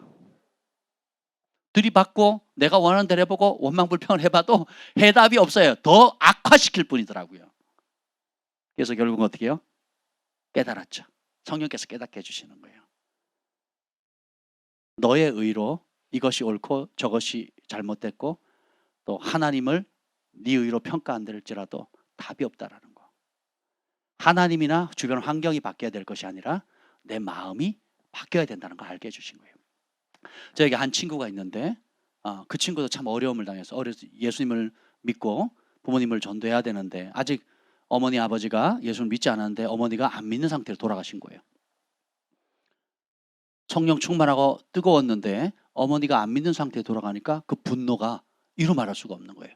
근데 하나님께서 자신을 변화시키고 성령을 주시고 또 영적인 은사들을 체험하게 하고 전도하고 다른 사람을 기도하면 성령이 임하고 병이 고침을 받고 기적이 막 일어나는데 그런 하나님을 욕할 수는 없고, 또 반면에 왜 어머니를 다 데려가셨는지에 대해서 그 풀 수 없는 문제 때문에 그것이 하나님을 신뢰하는, 이해가 되지 않지만 하나님을 신뢰하는 방향으로 간 것이 아니라 이해가 안 되니까 어떻게 돼요? 분노로 간 거예요. 그래서 주의 일을 하지만 주님께 삶을 드렸지만 그 내면에 그것이 틈이 되어서 하나님을 거역하고 말씀을 거역하면서 자기 의가 계속 살아나는 이 악순환이 반복되는 거예요. 우리 각자마다 그런 부분들이 있다라는 거예요. 왜 우리 어머니 먼저 데려가셨어요? 우리 아버지 먼저 데려갔어요. 내가 사랑하는 누구를 먼저 데려갔어요. 혹은 내가 이렇게 밤을 새서 철회하면서 기도했는데 왜 나는 안 만나주세요?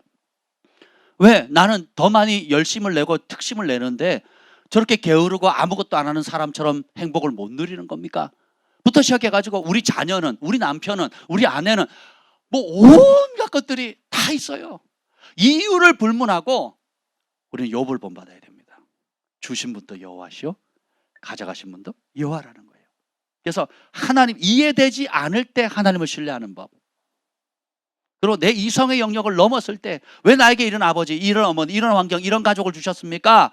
라고 들이받아 봤잖아요. 지금까지 10년, 20년, 30년, 50년 들이받아 봤죠. 해답 있어요, 없어요? 그것 때문에 병들고, 그것 때문에 관계 깨지고, 그것 때문에 내 성격이 모나지고, 그것 때문에 하나님 주시는 축복과 부르심의 자리를 못 가는 거죠. 더 이상 속지 말아야 되지 않겠습니까? 우리 내적 치유를 해보니까 제가 지금 하시는 말씀 좀 이해가 되죠? 제발 된다고 해주세요. 아멘. 네, 우리 다 짜고 하는 거예요. 실제로 그래요. 실제로 속 사람을 치유해서 깊이 들어가다 보면, 아, 내가 이렇게 포장을 잘하고 살았구나. 내가 이렇게 아픈데 또 이런 상처와 고통을 가지고 있는데 이걸 진짜 30년, 50년 동안 잘 묵혀뒀구나. 잘 고았구나. 그러니까 완전히 이렇게 묵힌 거죠. 아주 묵은. 제가 여러분 15년 된 김치 드셔보셨어요? 15년 된 김치? 네, 제가 강원도에서 안 먹어봤는데요. 김치가 아니에요. 거의 녹아요, 녹아. 그게 곰팡이 덩어리예요, 곰팡이. 그 유산균 덩어리. 그걸 먹은 적이 있는데요. 맛은 없어요. 근데 몸에 좋다니까 먹었는데, 아, 그 보기는 막 역겹죠. 땅에다 김치를 독에다 묻어요. 그래서 15년 뒤에 10년, 5년, 10년, 15년 단위로 캐요. 그렇게 강원도에 그런 데가 있었거든요. 그래서 이제 식당에서 단골 오면 주시는데 잔뜩 기대했는데 아우 막 역해서 맛만 보고 말았어요. 다시는 먹고 싶은 마음이 없더라고요. 근데 여러분, 우리 안에 있는 처리되지 않고 포장하고 묵혀두었던 그 하나님을 향한 분노, 이해하지 못함으로 억울해서 가지고 있는 이런 것들은 찌든 때거든요. 찌든 기름때와 같거든요. 그것이 우리가 살아온 나이만큼 묵혀있다고 한번 생각해 보세요. 얼마나 거기서 악취가 나겠습니까? 그래서 그 모든 것을 풀 수 있는 열쇠는 아주 심플합니다. 뭘까요? 용서하는 겁니다. 내가 너희를 용서한 것처럼 너희도 너에게 죄 지은 자를 용서해 줘라, 이거예요. 왜 이 용서가 그렇게 중요할까? 주님이, 하나님 아버지께서 십자가를 통해서 온 인류의 죄를 용서해 주셨잖아요. 그렇죠? 그래서 그 십자가 사랑을 묵상해야 돼요. 그거는 돈으로 살 수도 없습니다. 갚을 수도 없는 거예요. 그런 사랑을 우리가 받았다는 걸 묵상해야 돼요. 그리고 감사해야 됩니다. 그것이 진짜 와닿으면요, 저와 여러분 각자에게 어떤 큰 상처를 준 사람일지라도 용서하게 됩니다. 용서를 못하는 이유는 십자가의 사랑을 모르기 때문에 그래요. 그리고 그 십자가 앞에서 내가 어떤 죄를, 나의 죄가 얼마나 큰지, 내가 어떤 큰 은혜를 입어서 용서함을 받았는지를 모르기 때문에 그렇습니다. 알면 깨닫는 순간 감사하게 되고, 깨닫는 순간 다른 사람의 죄는 나의 죄에 비하면 아무것도 아닙니다. 그게 은혜입니다. 용서하면 자유케 됩니다. 용서하면 부르심의 자리에 설 수가 있어요. 용서하면 더 이상 여러분을 발목 잡아왔던 여러분의 나이만큼 억울해요. 왜 그때 그렇게 나 또 합격하지 못하겠어요? 왜 다른 친구들 나보다 못하는 애는 되는데 나는 안 되는 거예요? 나는 더 열심히 노력했는데 왜 나는 실패하고 쟤네는 잘 되는 거예요? 나는, 요셉은 잘하면 잘할수록 승승장구한 게 아니라 잘하면 잘할수록 더 어려워졌죠. 영적인 원리가 있어요. 하나님께서 높이시는 길은 우리가 생각하는 것처럼 수직 승진을 하는 게 아니에요. 하나님이 높이시는 길은 오히려 어떻게 돼요? 그 부르심에 순종하는 순간 어떻게 해요? 낮은 골짜기로 떨어지는데 사망의 음침한 골짜기, 죽을 것 같은 골짜기로 떨어지는 거거든요. 여러분, 언제 주님을 깊이 경험합니까? 언제 주님의 놀라운 기적을 체험하셨어요? 우리 팜파스 온갖 기적들이 있잖아요. 여러분들이 팜파스의 기적을 경험하고 싶죠? 지혜로우신데 벌써. 근데 팜파스가 당한 어려움은요, 여러분 상상을 초월할 겁니다. 그 말씀을 순종하기 위해서 치러야 될 대가와 따라가기 위해 지불해야 되는 그 어려움들은 그 대가를 이 가운데 지불한 사람, 그런 대가를, 동일한 대가를 지불한 사람이 많지 않다는 거예요.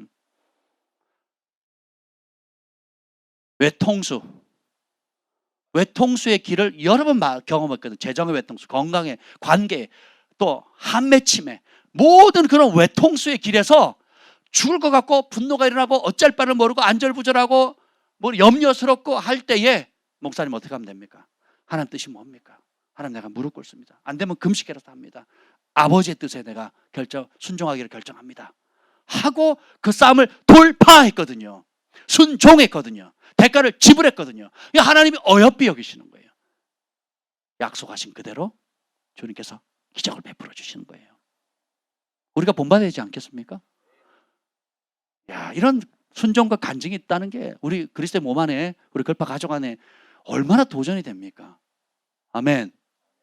그래서 우리가 서로 철이철을 날카롭게 함과 같이 우리 각자 가지고 있는 좋은 점들, 장점들, 또 믿음의 본이 되는 거라면 직분, 그리고 신앙 연조 상관없이 우리가 배워야 돼요.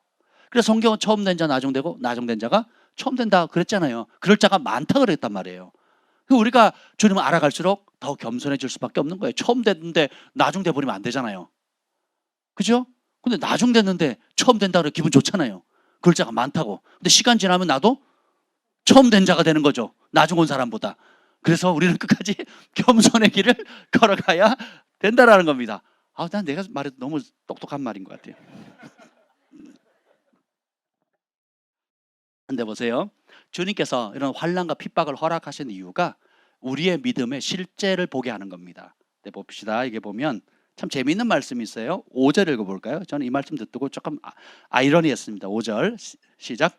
이는 하나님의 공의로운 심판의 표요 너희로 하여금 하나님의 나라에 합당한 자로 여김을 받게 하려 함이니 그 나라를 위하여 너희가 또한 고난을 받느니라. 자, 예수 믿는 것 때문에 환난과 고난을 받는 것, 이게 하나님의 공의로운 심판의 표래요.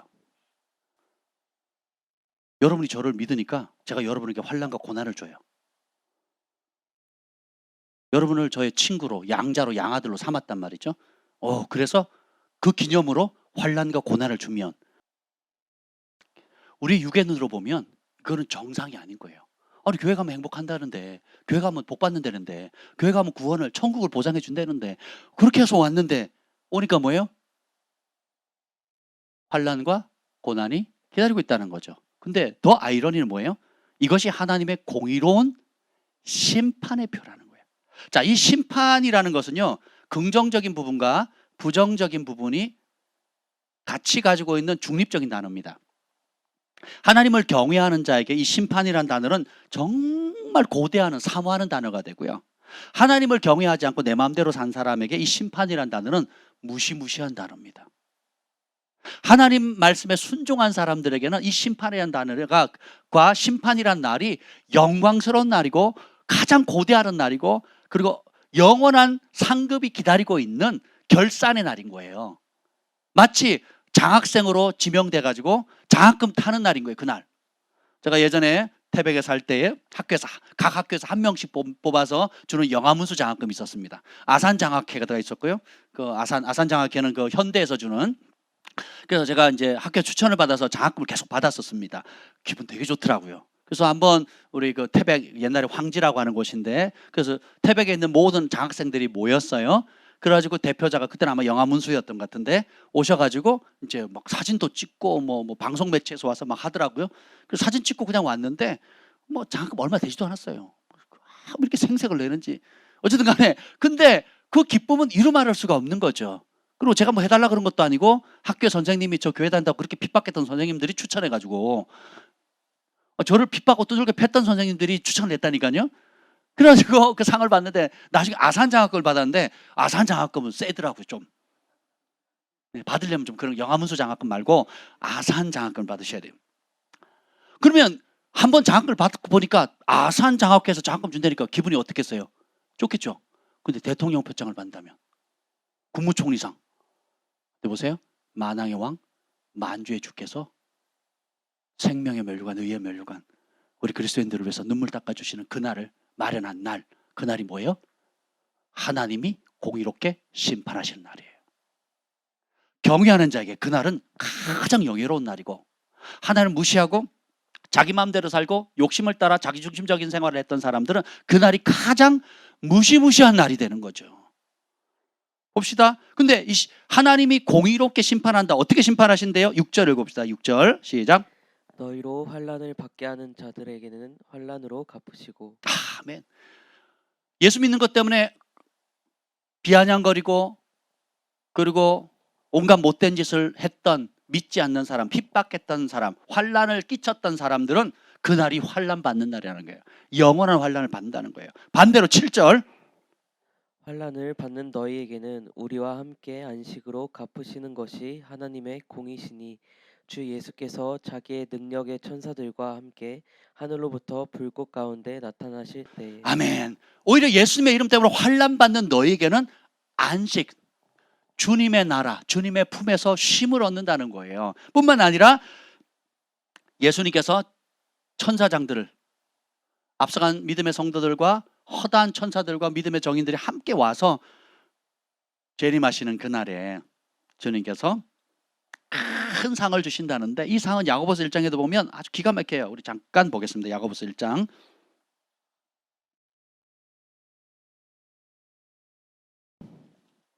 히브리서 다음입니다.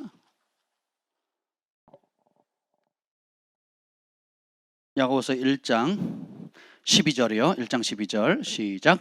시험을 참는 자는 복이 있나니 이는 시련을 견디어 낸 자가 주께서 자기를 사랑하는 자들에게 약속하신 생명의 면류관을 얻을 것이기 때문이라. 예수님의 이름 때문에, 말씀 때문에, 신앙 때문에 시험을 참는 자는 복이 있대요. 왜요? 시련을 견디어낸 자, 따라합시다. 통과한 자, 뿌리를 깊이 내린 자.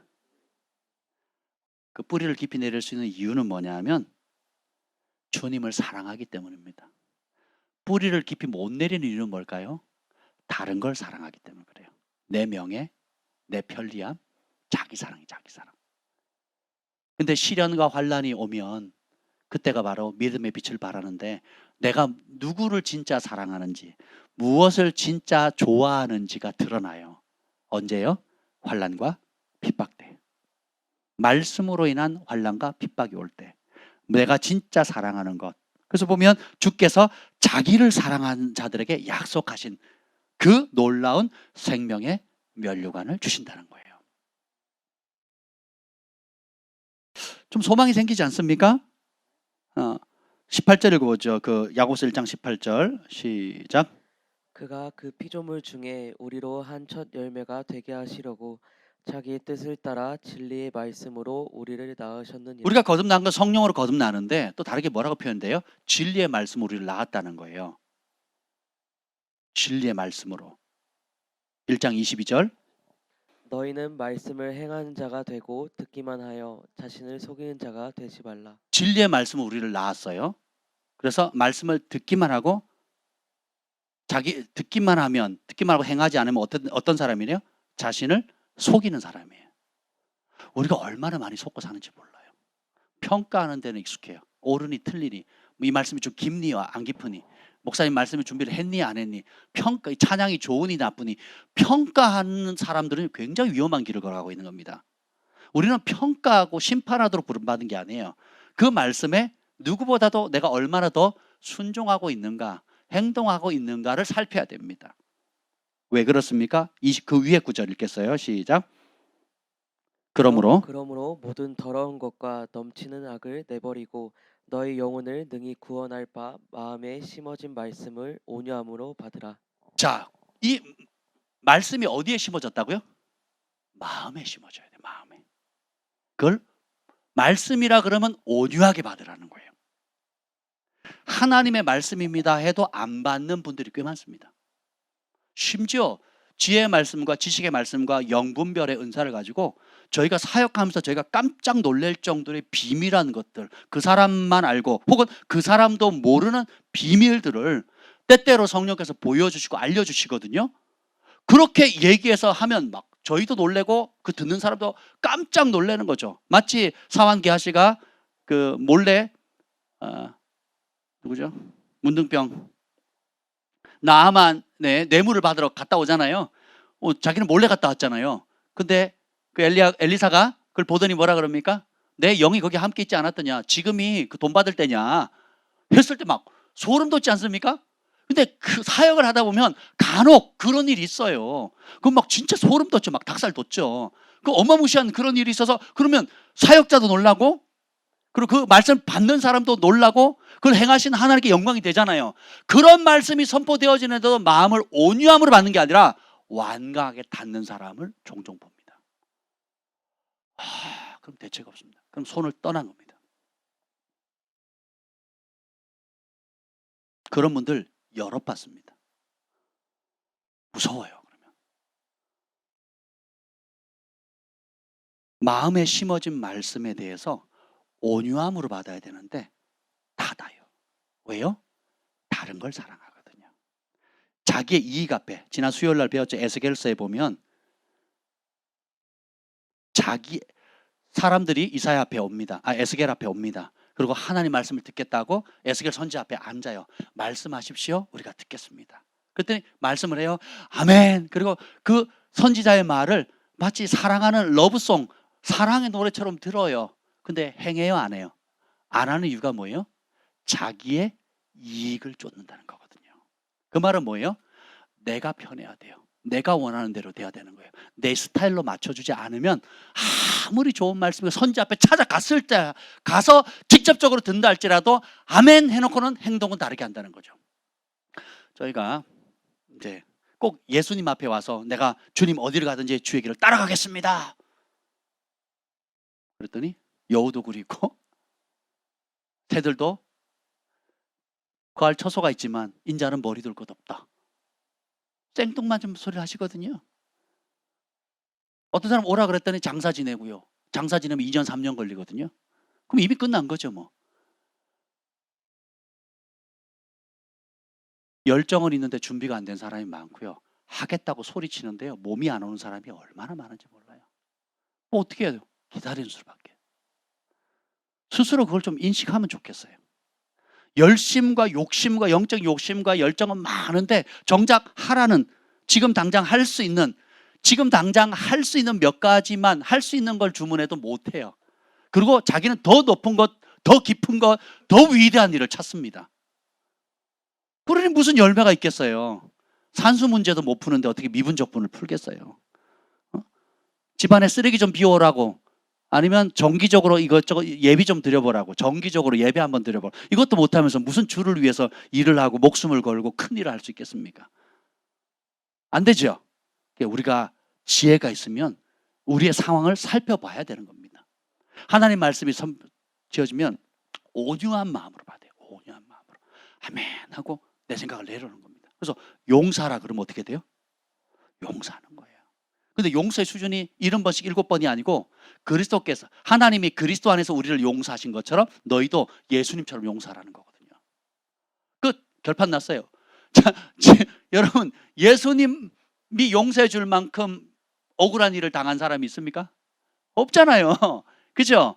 온 인류가 죄를 지고 온 인류의 죄를 주님께서 다 짊어지시고 아무 죄 없으신 분이 우리를 구원하기 위해서 돌아가셨다고 용서해 주셨다면 우리는 얼마나 많은 사람을 용서해 줘야겠습니까? 또 뿐만 아니라 우리가 상처만 받았어요? 우리는 상처 준 적 없습니까? 여러분 죄 안 지었어요? 상처 안 줬습니까? 예수님처럼 온전했습니까? 나는 평생 피해자인 겁니까? 나는 가해한 적이 없습니까? 조금만 생각해 보면 자격이 없어요. 자격이. 오늘 찬송했던 것처럼 우리의 자격으로 나아가는 게 아니고 십자가에 열리신 그 주님의 놀라운 사랑의 자격으로 나아가는 거예요. 제가 고등학교 때 1학년 때 이 사실을 깨닫고 용서가 편해지더라고요. 물론 아픔은 남아있어요. 상처는 남아있습니다. 근데 그 아픔과 상처 자국이요 오히려 영광이라니까요. 그런 처우, 그런 억울함 속에서도 예수님의 이름 때문에 예수님의 사랑 때문에 내 안에 거하시는 성령의 도우심으로 나도 주님이 용서하신 그 길을 갈 수 있었다는 이 땅에서 예수님의 이름 때문에 받는 상처는 천국에서나 천사들 앞에서 하나님 앞에서 영원히 빛나는 상이 되는 거예요. 릭조엘 목사님이 천국에 갔는데 그런 여러 가지 환상 가운데 아주 기가 막힌 걸 봤습니다.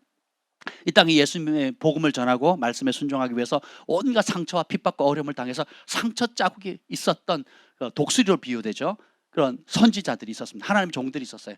상처가 있고 찢어지고 그리고 쩔뚝대고 결국은 하나님의 산에 올라가서 영광스러운 주님 앞에 딱 가는 순간 몸이 변형되는데, 예수님의 이름으로 받았던 상처가 클수록, 고통과 아픔과 이 흔적이 클수록 천국에서는, 이 땅에서는 그것이 불구로 보이고 수치스럽게 보이고 안 됐다 불쌍하게 보였던 그것이 하나님 앞에 가는 순간에는 천국에서는 값으로 매길 수 없는 영광으로 바뀌는 거예요.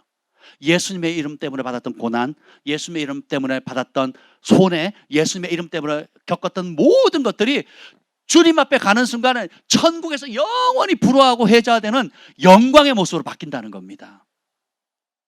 이게 하나님의 지혜예요.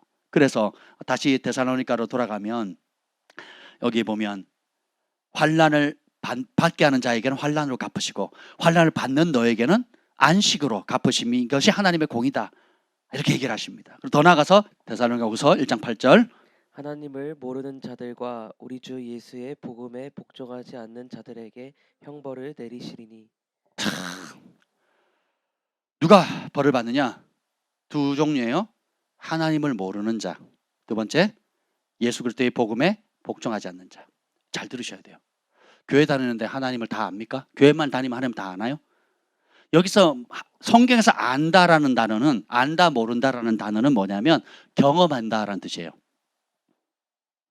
그래서 경험한다, 그러니까 부부 사이에 허물 없이 모든 걸 다 알잖아요. 실질적으로 사니까 밤낮으로 같이, 그리고 한 이불 덮고 자니까 다 아는, 그러니까 부부간에 쓰는 단어, 아주 친밀한 단어입니다. 이 안다는 단어가.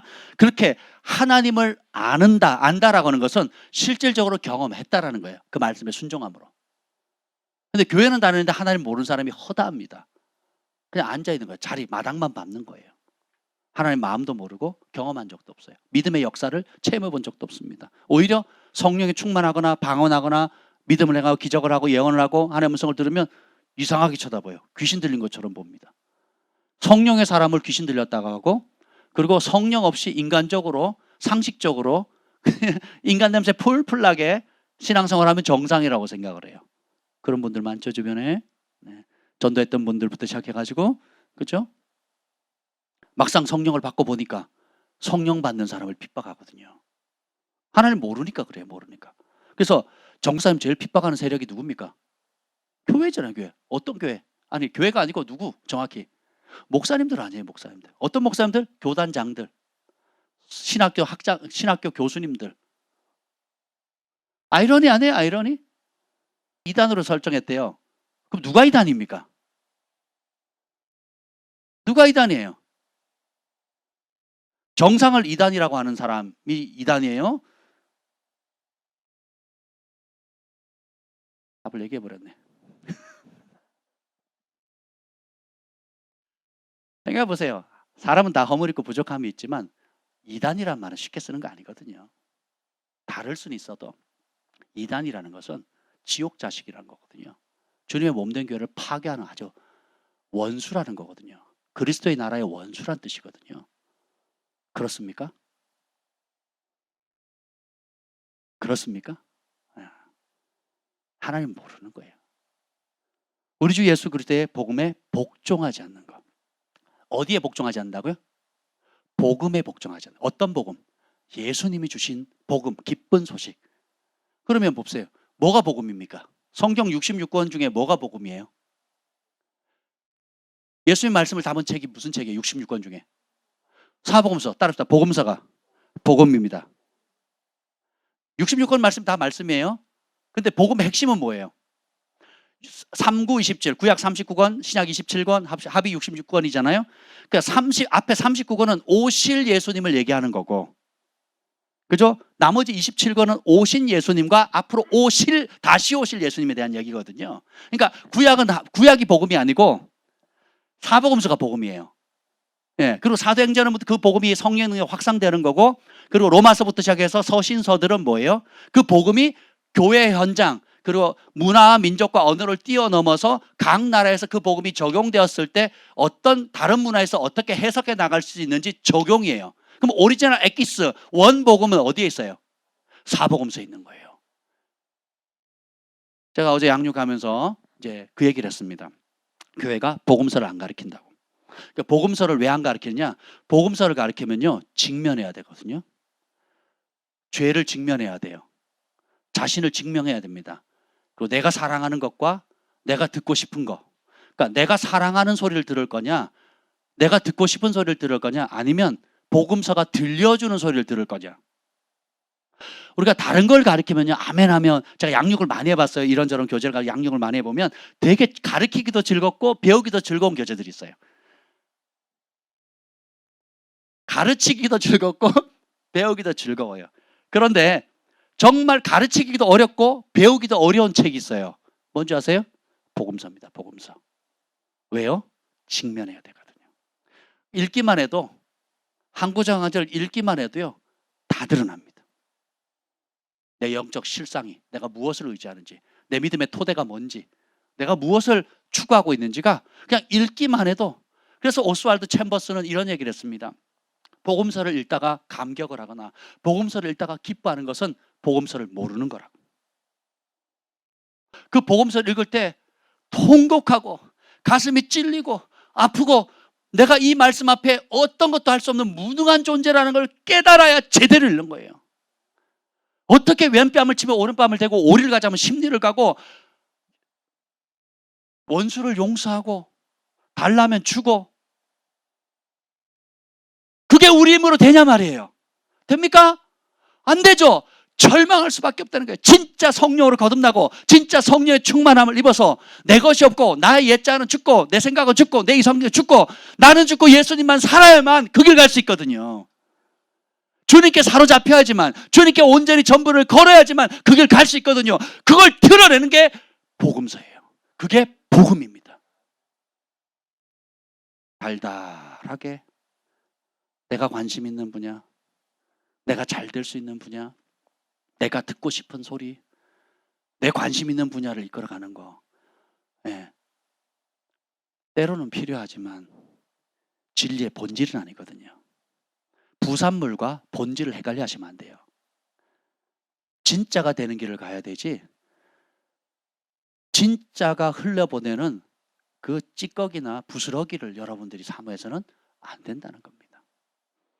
그래서 주님은 이 길이 좁다고 얘기하는 거예요. 우리 주 예수의 복음에 복종하지 않으면 어떻게 돼요? 형벌 내리신대요. 9절 시작.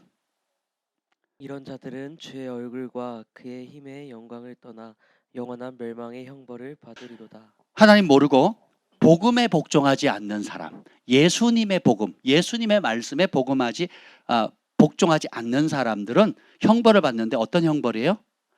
주님의 얼굴과 그 힘의 영광을 에서 떠난다는 거예요. 주님이 얼굴 돌려버리시는 거예요. 그리고 주님의 힘의 영광에서 벗어난다. 태양이 하루만 멈추면 어떻게 되겠습니까? 야, 태양의 흑점이 조금만 더 커져도 우주가 난리가 나잖아요. 과학 시간 안 배우셨어요? 태양의 흑점이 커진대요. 그러면 흑점이 커진 만큼 빛이 줄어들잖아요. 그러면 그 파장이 지구뿐만 아니라 수금지화 목토천해명, 이 어마무시한 파장이 생긴다는 거예요. 근데 이런 태양과 은하계가 누구의 힘에 의해서 움직이고 있어요? 하나님이 지탱하신다 그랬거든요. 요한계시록 보면 별을 다스리는 천사, 물을 다스리는 천사가 있어요. 불을 다스리는 천사가 있거든요. 하나님이 이 모든 걸 다스리는 거예요. 그 힘의 영광으로 말미암아 지구가 몇 도 기울었죠? 23.5도, 6도, 7도. 하여튼 적당히 기울었어요. 거기서 1도만 이쪽 저쪽으로 가면 지구의 3분의 2가 얼거나 타 죽잖아요. 근데 그걸 지탱하는 게 뭐예요? 하나님의 영광이거든요. 루시퍼가 하나님의 영광 가운데 천사장이었지만 그 영광에서 주님의 얼굴낯을 피해서 영광에서 떠나가는 순간 어떻게 돼요? 빛을 잃죠. 그래서 우리가 보는 괴기 영화에 나오는 무서운 샤우론, 또 막 반지의 제왕에 나오는 샤우론처럼 돼버리는 거잖아요. 하나님을 모르고 우리 주 예수 그리스도의 복음에 복종하지 않게 되면 주님의 얼굴을 못 봅니다. 그리고 주님께서 주시는 우리가 지금까지 마땅히 누리는 물, 공기, 그리고 사람들의 따뜻함, 온기, 그리고 인간이 인간으로서 느끼는 이런 양심들, 그리고 사람이 누릴 수 있는 이런 모든 소소한 것 당연하다고, 이게 당연한 거지, 전혀 감사하지도 않는 이런 모든 것들이 싹 걷어가는 순간 어떻게 돼요? 지옥을 경험하는 거. 그게 지옥인 거예요. 주의 얼굴을 피하시고, 그리고 그 힘의 영광으로부터 떠나게 되는 거. 그게 지옥이에요. 지옥. 하나님의 부재가 지옥입니다. 그런데 우리 그리스도인들은 어떻게 해요? 주님의 안식에 들어간다 그랬잖아요.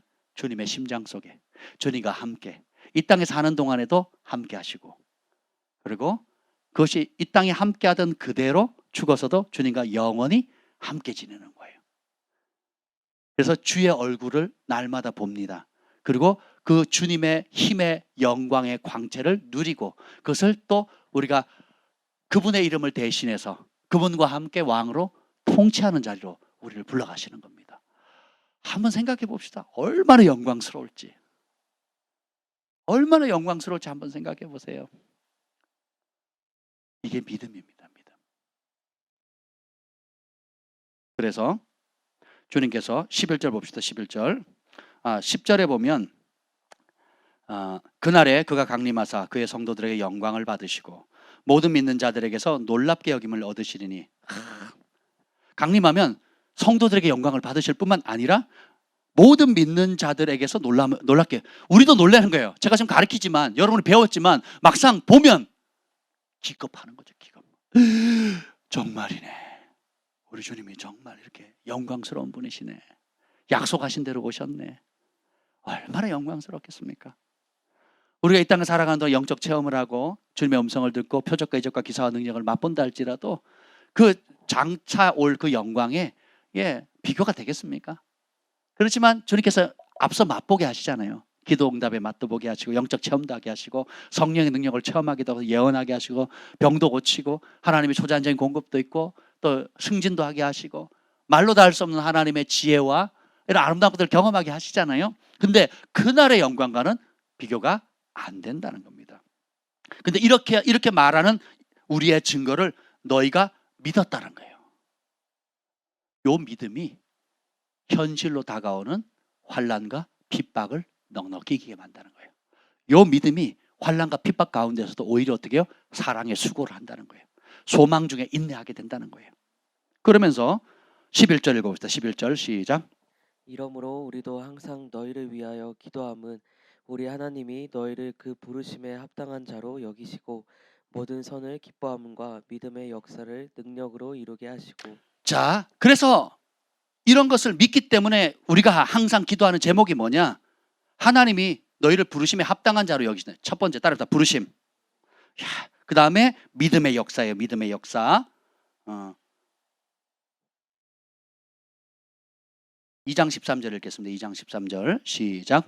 주께서 사랑하시는 형제들아, 우리가 항상 너희에 관하여 마땅히 하나님께 감사할 것은 하나님이 처음부터 너희를 택하사 성령의 거룩하게 하심과 진리를 믿음으로 구원을 받게 하심이니. 세 가지 키워드가 있는데, 하나님께서 택하셨다는 거, 부르셨다는 거, 부르시고 택하셨다는 거. 두 번째는 성령으로 거룩하게 하셨다는 거. 그리고 세 번째는 진리를 믿음으로 구원을 받게 하시고. 1장 12절 시작. 우리 하나님과 주 예수 그리스도의 은혜대로 우리 주 예수의 이름이 너희 가운데서 영광을 받으시고 너희도 그 안에서 영광을 받게 하려 함이라. 하나님과 예수님의 은혜를 따라서 우리 주 예수님의 이름이 우리 가운데 영광을 받으신다는 거예요. 다시 말하면 이 땅을 전에 세상의 옛 방식으로 살아갈 때는 육의 욕구대로 반응을 했다가 예수님을 만나고는 말씀대로 반응하잖아요. 성령에 복종하면서 반응을 하잖아요. 그러니까 어떻게 환난과 핍박이 와도, 애매한 고난을 당해도 믿음의 역사와 사랑의 수고와 소망의 인내로 섬기니까 사람들이 다르게 보죠. 그러면 그 다르게 하는 그 사랑의 행동 때문에 우리 가운데 누구의 이름이 높임을 받아요? 예수님의 이름이 높임을 받아요. 이렇게 산 사람은 주님이 오셨을 때 뭐라고 했습니까? 너희도 그 안에서 너희도 예수님 안에서 영광을 받게 될 거다. 이렇게 얘기를 합니다. 환난과 핍박이 하나님의 공의로운 심판의 표가 되는 이유가 여기에 나와요. 환난과 핍박이 왔을 때 가짜 믿음은 무너집니다. 가짜 믿음은 타협해요. 가짜 믿음은 뒤로 물러납니다. 가짜 믿음은 내가 자기 사랑에 근거한 자기 편리함과 이익을 위한 것이라는 게 확연히 드러나요. 그래서 회개할 기회를 줍니다. 틀리다라는 걸 인정하는 사람에게는 회개할 수 있는 기회가 되어지고, 틀리다는 걸 인정하지 않는 사람에게는 우리가 스스로 그 길을 선택했기 때문에 당연히 하나님 기회를 줬음에도 불구하고 거부했다는, 마땅히 심판받을 길을 자기가 자처했다라는 공의로운 심판의 표정이 되는 겁니다. 반대로 믿는 우리에게는 환난과 핍박이 예수님의 이름 때문에 있는 그 상황, 손해보는 상황이랄지라도 예수님이 왕이십니다. 예수님이 보십니다. 예수님이 이 가운데 나를 부르셨고 성령으로 거룩하게 하셨고 그 부르심을 따라 예수님의 증인되라고 하셨기 때문에 악을 악으로 갚지 않고 욕을 욕으로 갚지 않고 선으로 악을 이기는 삶, 그리고 그 와중에서 핍박하는 사람은 오히려 축복하고 원수를 사랑하고 원수가 줄일 때 먹이 목마르 입히는 이 길을, 그리고 가난한 자 궁핍한 자를 주님의 사랑으로 어려운 가운데서도 더 어려운 사람을 돕는 그 길을 선택하는 순간 주님의 이름이 높임을 받으시고 주님이 오셨을 때 우리도 주님 안에서 주님의 영광스러운 존재가 된다라는 거예요. 이게 하나님의 계획입니다. 우리 하나님 천재 아닙니까? 천재. 천재 중에 천재 아닌가요? 진실한 자들만 그 길 갈 수 있도록. 그리고 모든 거짓된 길은 결코 그 길로 들어갈 수가 없어요. 다른 마음, 두 마음, 세 마음 품고 있는 사람은 결코 그 길에 들어갈 수가 없어요. 어린아이 같이 단순하지만 주님의 말씀은 주님 한 분만을 사랑하고 가는 그 사람만 그 길을 갈 수가 있다는 거예요. 이 얘기를 또 2장 14절에 똑같이 반복합니다. 진리를 믿음으로 구원을 받게 할 뿐만 아니라 14절에 구원에서 구원의 그 다음 단계까지 가야 됩니다. 14절 시작. 이를 위하여 우리의 복음으로 너희를 부르사 우리 주 예수 그리스도의 영광을 얻게 하려 하심이니라. 아멘. 우리를 뭘로 부르셨다고요? 복음으로 불렀다는 거예요. 그러니까 우리의 부르심은 예수님이 전하신 그 복음 안에 있는 부르심이에요. 복음 바깥에 내가 원하는 길은 멸망의 길입니다. 근데 복음 안에 있는 그 부르심이에요. 그래서 여러분들이 사복음서 달달달 하셔야 돼요. 아프더라도 보기 싫더라도 때로는 어렵다 할지라도 그게 진짜 살 길입니다. 예수님 뭘로 심판하신대요? 모세의 율법으로 심판한다 안 그랬죠? 마지막 때 내 말이 너희를 심판하리라 그랬죠. 그러면 시험 문제 평가 정답을 알려줬잖아요. 천국 들어가는 시험 문제, 상급 받는 문제를 알려줬잖아요. 지옥 들어갈 수밖에 없는 그 기준을 미리 다 알려줬잖아요. 뭐예요? 내 말이 마지막 날에 너희를 심판하라 그랬거든요. 그럼 예수님의 말씀을 달달달 하셔야 돼요. 나머지 앞뒤의 책은 구약과 그 다음에 복음서 이후의 책들은 뭐예요? 그거를 구약은 설명한 거고, 그리고 신약은 어떻게 해요? 그걸 적용한 거예요. 오리지널은 복음서가 복음입니다. 구약은 복음서가 오기까지를 설명한 거고, 사도행전부터 요한계시록까지는 어떻게 해요? 그 복음서를 믿는 사람이 어떻게 삶에 적용하고 준비할 건지를 실천한 겁니다. 성령의 능력을 따라서. 성경의 큰 그림이 보이십니까? 아멘. 자, 그럼 복음으로 부르시고 우리 주 예수 그리스도의 영광을 얻게. 어떤 영광? 예수님이 주는 영광이에요. 제가 여러분을 개인적으로 불러서 칭찬하는 것과 연말이 됐다고 해서 마지막 송구 영신 예배 때 한 사람을 불러서 정말 수고했습니다 하는 거하고 영광이 다르겠죠. 그렇죠? 우리 주님이 개인적으로 이렇게 하시는 것과 천군 천사를 대동해서 구원받은 창세리로 모든 구원받은 사람들이 천국 잔치에 왔을 때 그 자리에서 불러서 칭찬하시는 건 다르겠죠. 나를 핍박했고 나를 조롱했던 그 사람들 앞에 원수의 목전에서 원수의 눈앞에서 하나님 높이신다면 그 영광 이루 말할 수 없죠. 월드컵에 나가도 그 출전에 32강에 들어가기만 해도 나라마다 얼마나 많은 거액의 돈을 받습니까? 그리고 한국의 한 선수는 출전도 안 하고 뽑히긴 했지만 기회를 못 받았죠. 연습용 선수로만 나갔지만 6천만 원 받았대요. 나도 시간 많은데, 나도 잘하면 공차는데 왜 못 알아주는지 모르겠어요. 5천만 원만 줘도 나는 나갈 텐데. 한 국가의 대표로서도 얼마나 영광입니까? 뭐 전쟁 영웅도 아니고 나라를 구한 것도 아니고 공차인 것뿐인데 자기가 직업이 공차는 건데 공을 잘 차가지고 나라를 대표해서 국위 선양했다는 이유만으로 수백억의 돈이 오거든요. 참가만 했다고. 근데 보세요. 만왕의 왕 되신 우리 주 예수님이 이 땅에 있는 왕들보다 못하겠습니까? 이 땅에 있는 권력자들의 그 권력보다 못하겠냐고요. 근데 주님이 환난과 핍박 가운데 믿음을 발휘하면 우리 주 예수 그리스도의 영광을 주신대요. 그래서 이 데살로니가 후서를 마무리 이렇게 합니다. 3장 5절 읽어봅시다. 3장 5절 시작. 주께서 너희 마음을 인도하여 하나님의 사랑과 그리스도의 인내에 들어가게 하시기를 원하노라. 아멘. 내가 원하는 기도 제목과 하나님이 원하시는 제목이 너무너무 틀려요. 오늘 여러분이 이번 한 주 동안 기도했던 제목, 그리고 오늘 이 밤에 또 말씀 듣고 기할 기도의 제목들을 볼 때 이 기도 제목과 바울이 성령 안에서 했던 기도 제목이 뭡니까? 너희 마음을 주께서 인도하기를 원한다. 어디로? 하나님의 사랑과 그리스도의 인내.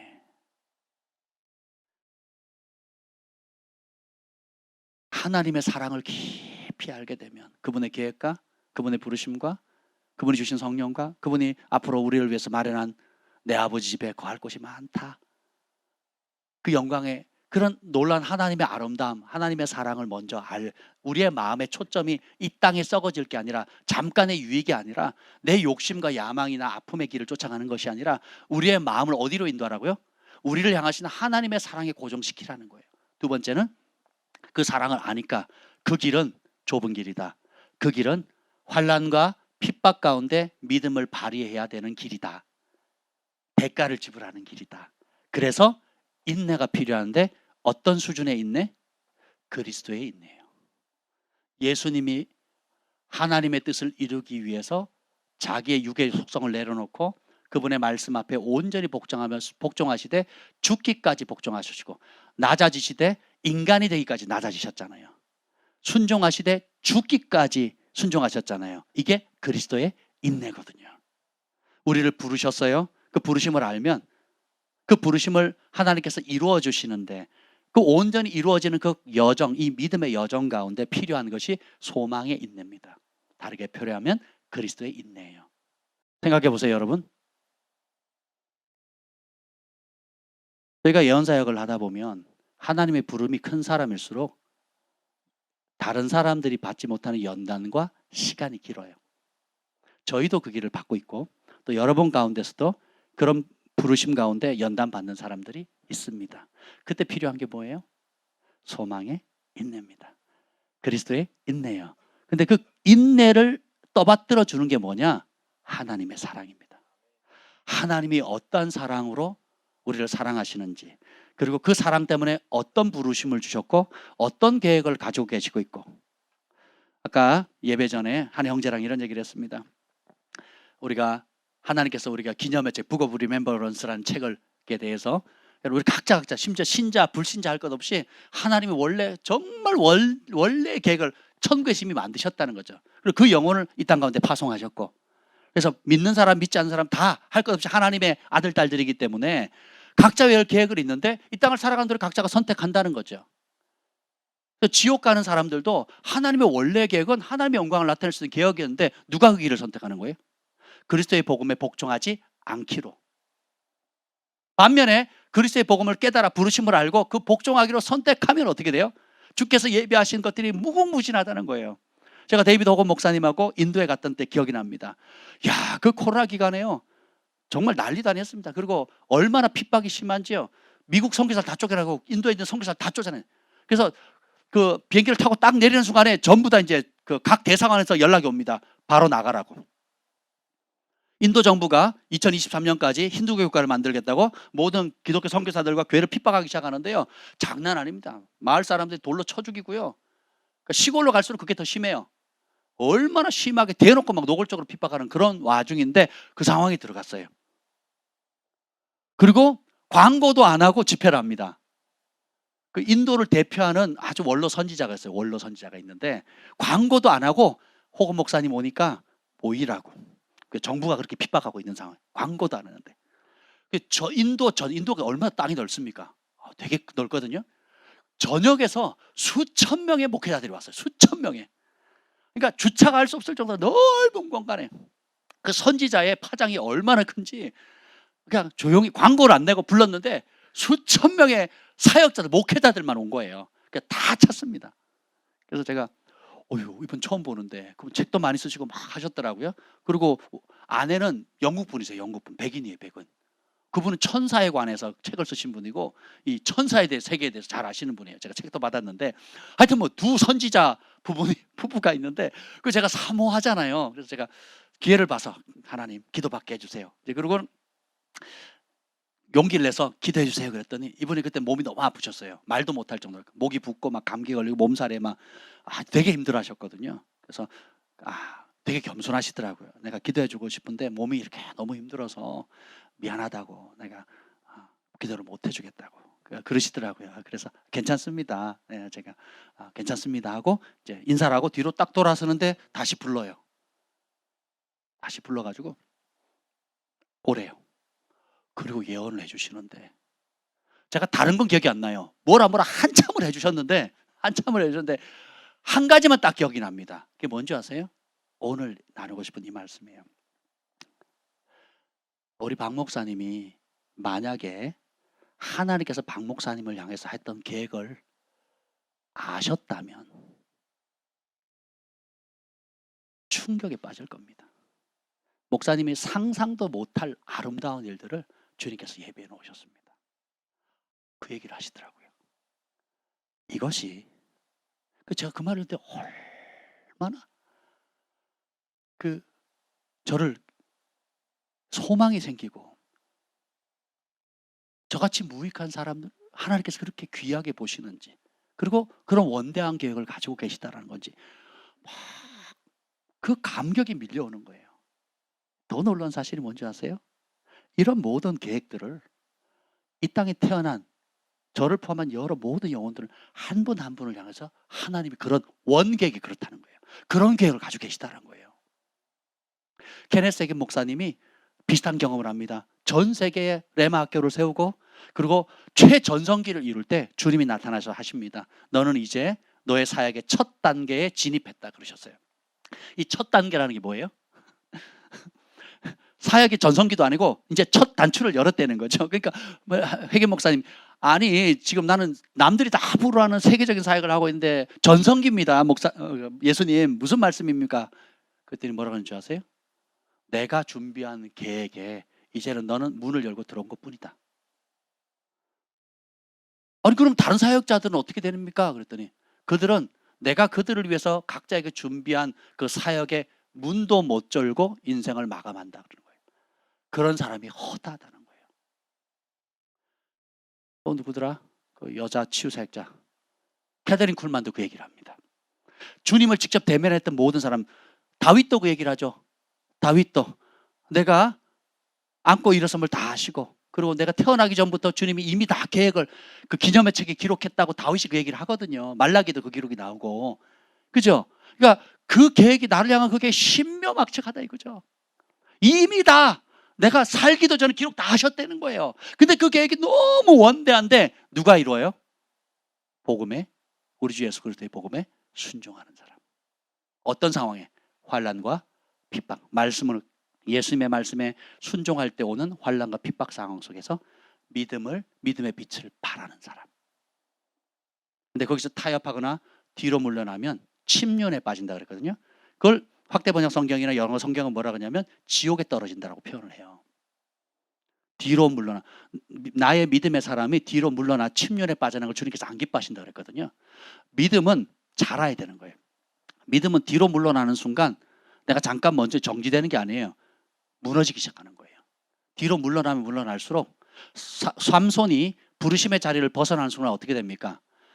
이제 은퇴가 아니에요. 삼손이 하나님의 기름 부음 받은 종이 이스라엘 구원하는 하나님의 기름 부음 받은 종이 그 믿음의 길에서 멈추는 순간 이제 은퇴가 아니고 어떻게 돼요?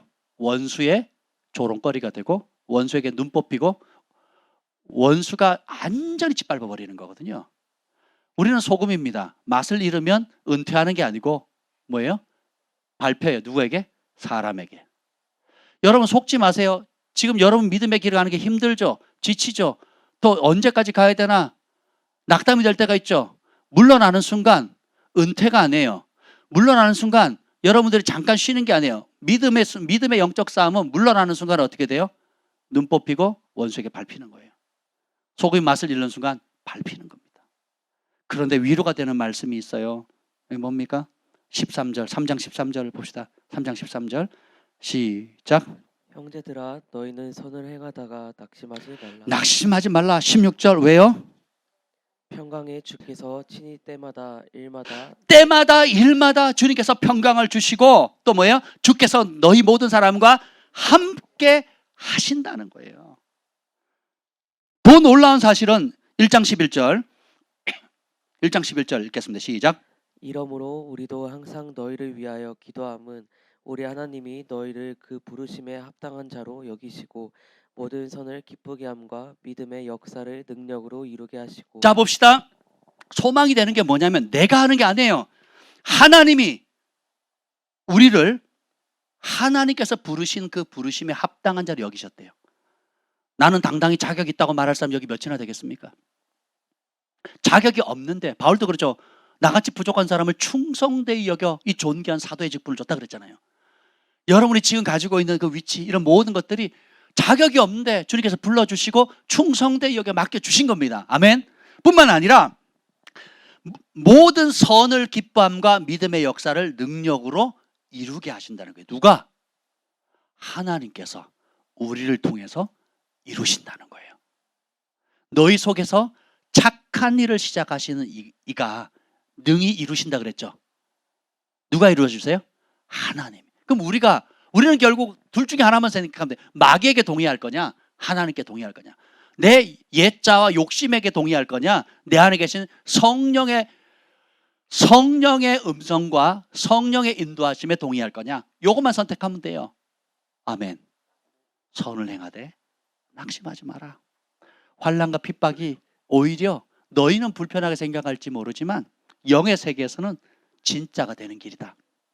진짜 하나님의 자녀가 되고 진짜 부르심을 이루고 진짜 하나님의 상급을 받을 수 있는 길, 그리고 가짜가 드러나는 거, 하나님께로부터 나오지 않은 모든 불순적인 동기들이 드러나는 곳이 환난과 핍박이다.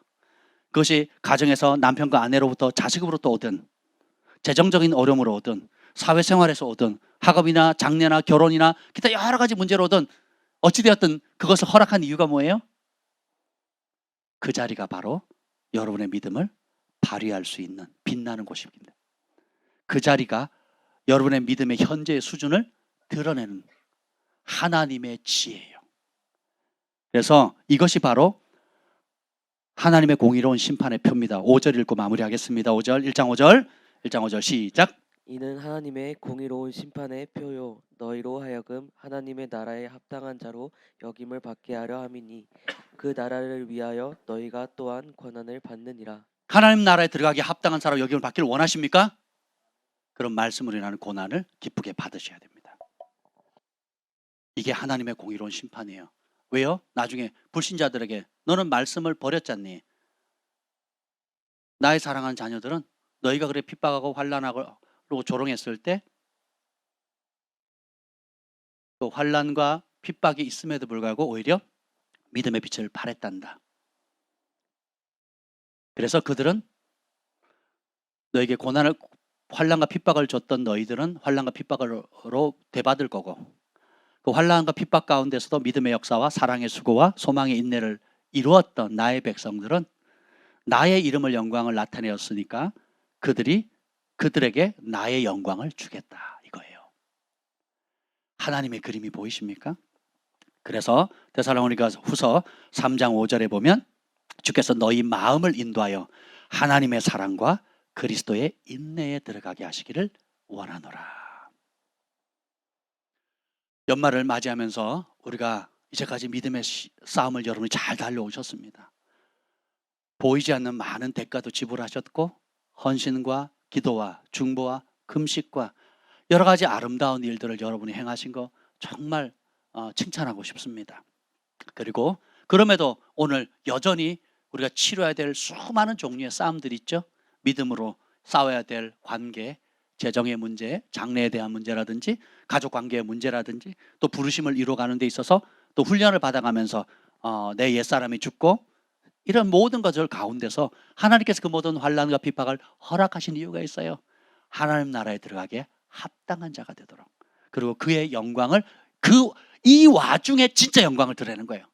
편리할 때, 복받을 때 내가 원하는 모습이 됐을 그 상황에서 영광을 돌리는 게 아니라는 거예요. 오히려 말씀으로 인한 환난과 핍박과 억울한 일을 당할 때가 가장 하나님 예수 그리스도의 이름을 높이는 기회라는 거예요. 그리고 주님께서 낙심하지 않도록 함께 해주시고 평강을 주십니다. 도와주십니다. 던져놓고 뒷짐지고 계신 게 아니라 사망의 음침한 골짜기를 다닐지라도 해를 두려워하지 않을 것은 주께서 나와 함께 하심이라. 온갖 성경의 기적들은 결국은 환난과 핍박, 말씀에 순종했을 때 오는 환난과 어려움 속에서 일어납니다. 오늘도 마찬가지입니다. 여러분이 지금 직면하고 있는 여러 가지 환난, 시련, 어려움들, 주님 다 아십니다. 그리고 응원하십니다. 나의 사랑하는 아들아, 딸아, 너의 마음의 초점을 하나님의 사랑에 두렴, 그리고 나의 인내 속으로 들어와라. 그 와중에 나의 이름이 너의 사랑의 수고를 통해서 높임을 받을 것이다. 그리고 이후에 내가 나의 나라와 함께 올 때에 네가 환난과 핍박 중에서 믿음으로 나의 이름을 높인 것처럼 나도 그 영광스러운 날에 너의 이름을, 나의 영광을 너에게 줄 것이다. 야, 아름답지 않습니까? 우리 하나님의 지혜, 계획, 섭리 너무 아름답지 않습니까? 야, 우리가 하나님 나라에 들어가기 합당한 자로서 준비되도록 믿음을 발휘합시다. 그리고 주님이 예비하신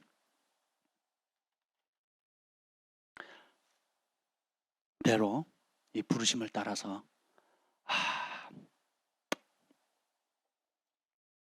끝까지 달려갔으면 좋겠습니다. 환난을 받는 너에게는 우리와 함께 안식으로 갚으시는 것이 하나님의 공이시니라. 이 말씀이 위로가 되길 축복합니다. 이제 보다 더 공격적으로 기도했으면 좋겠어요.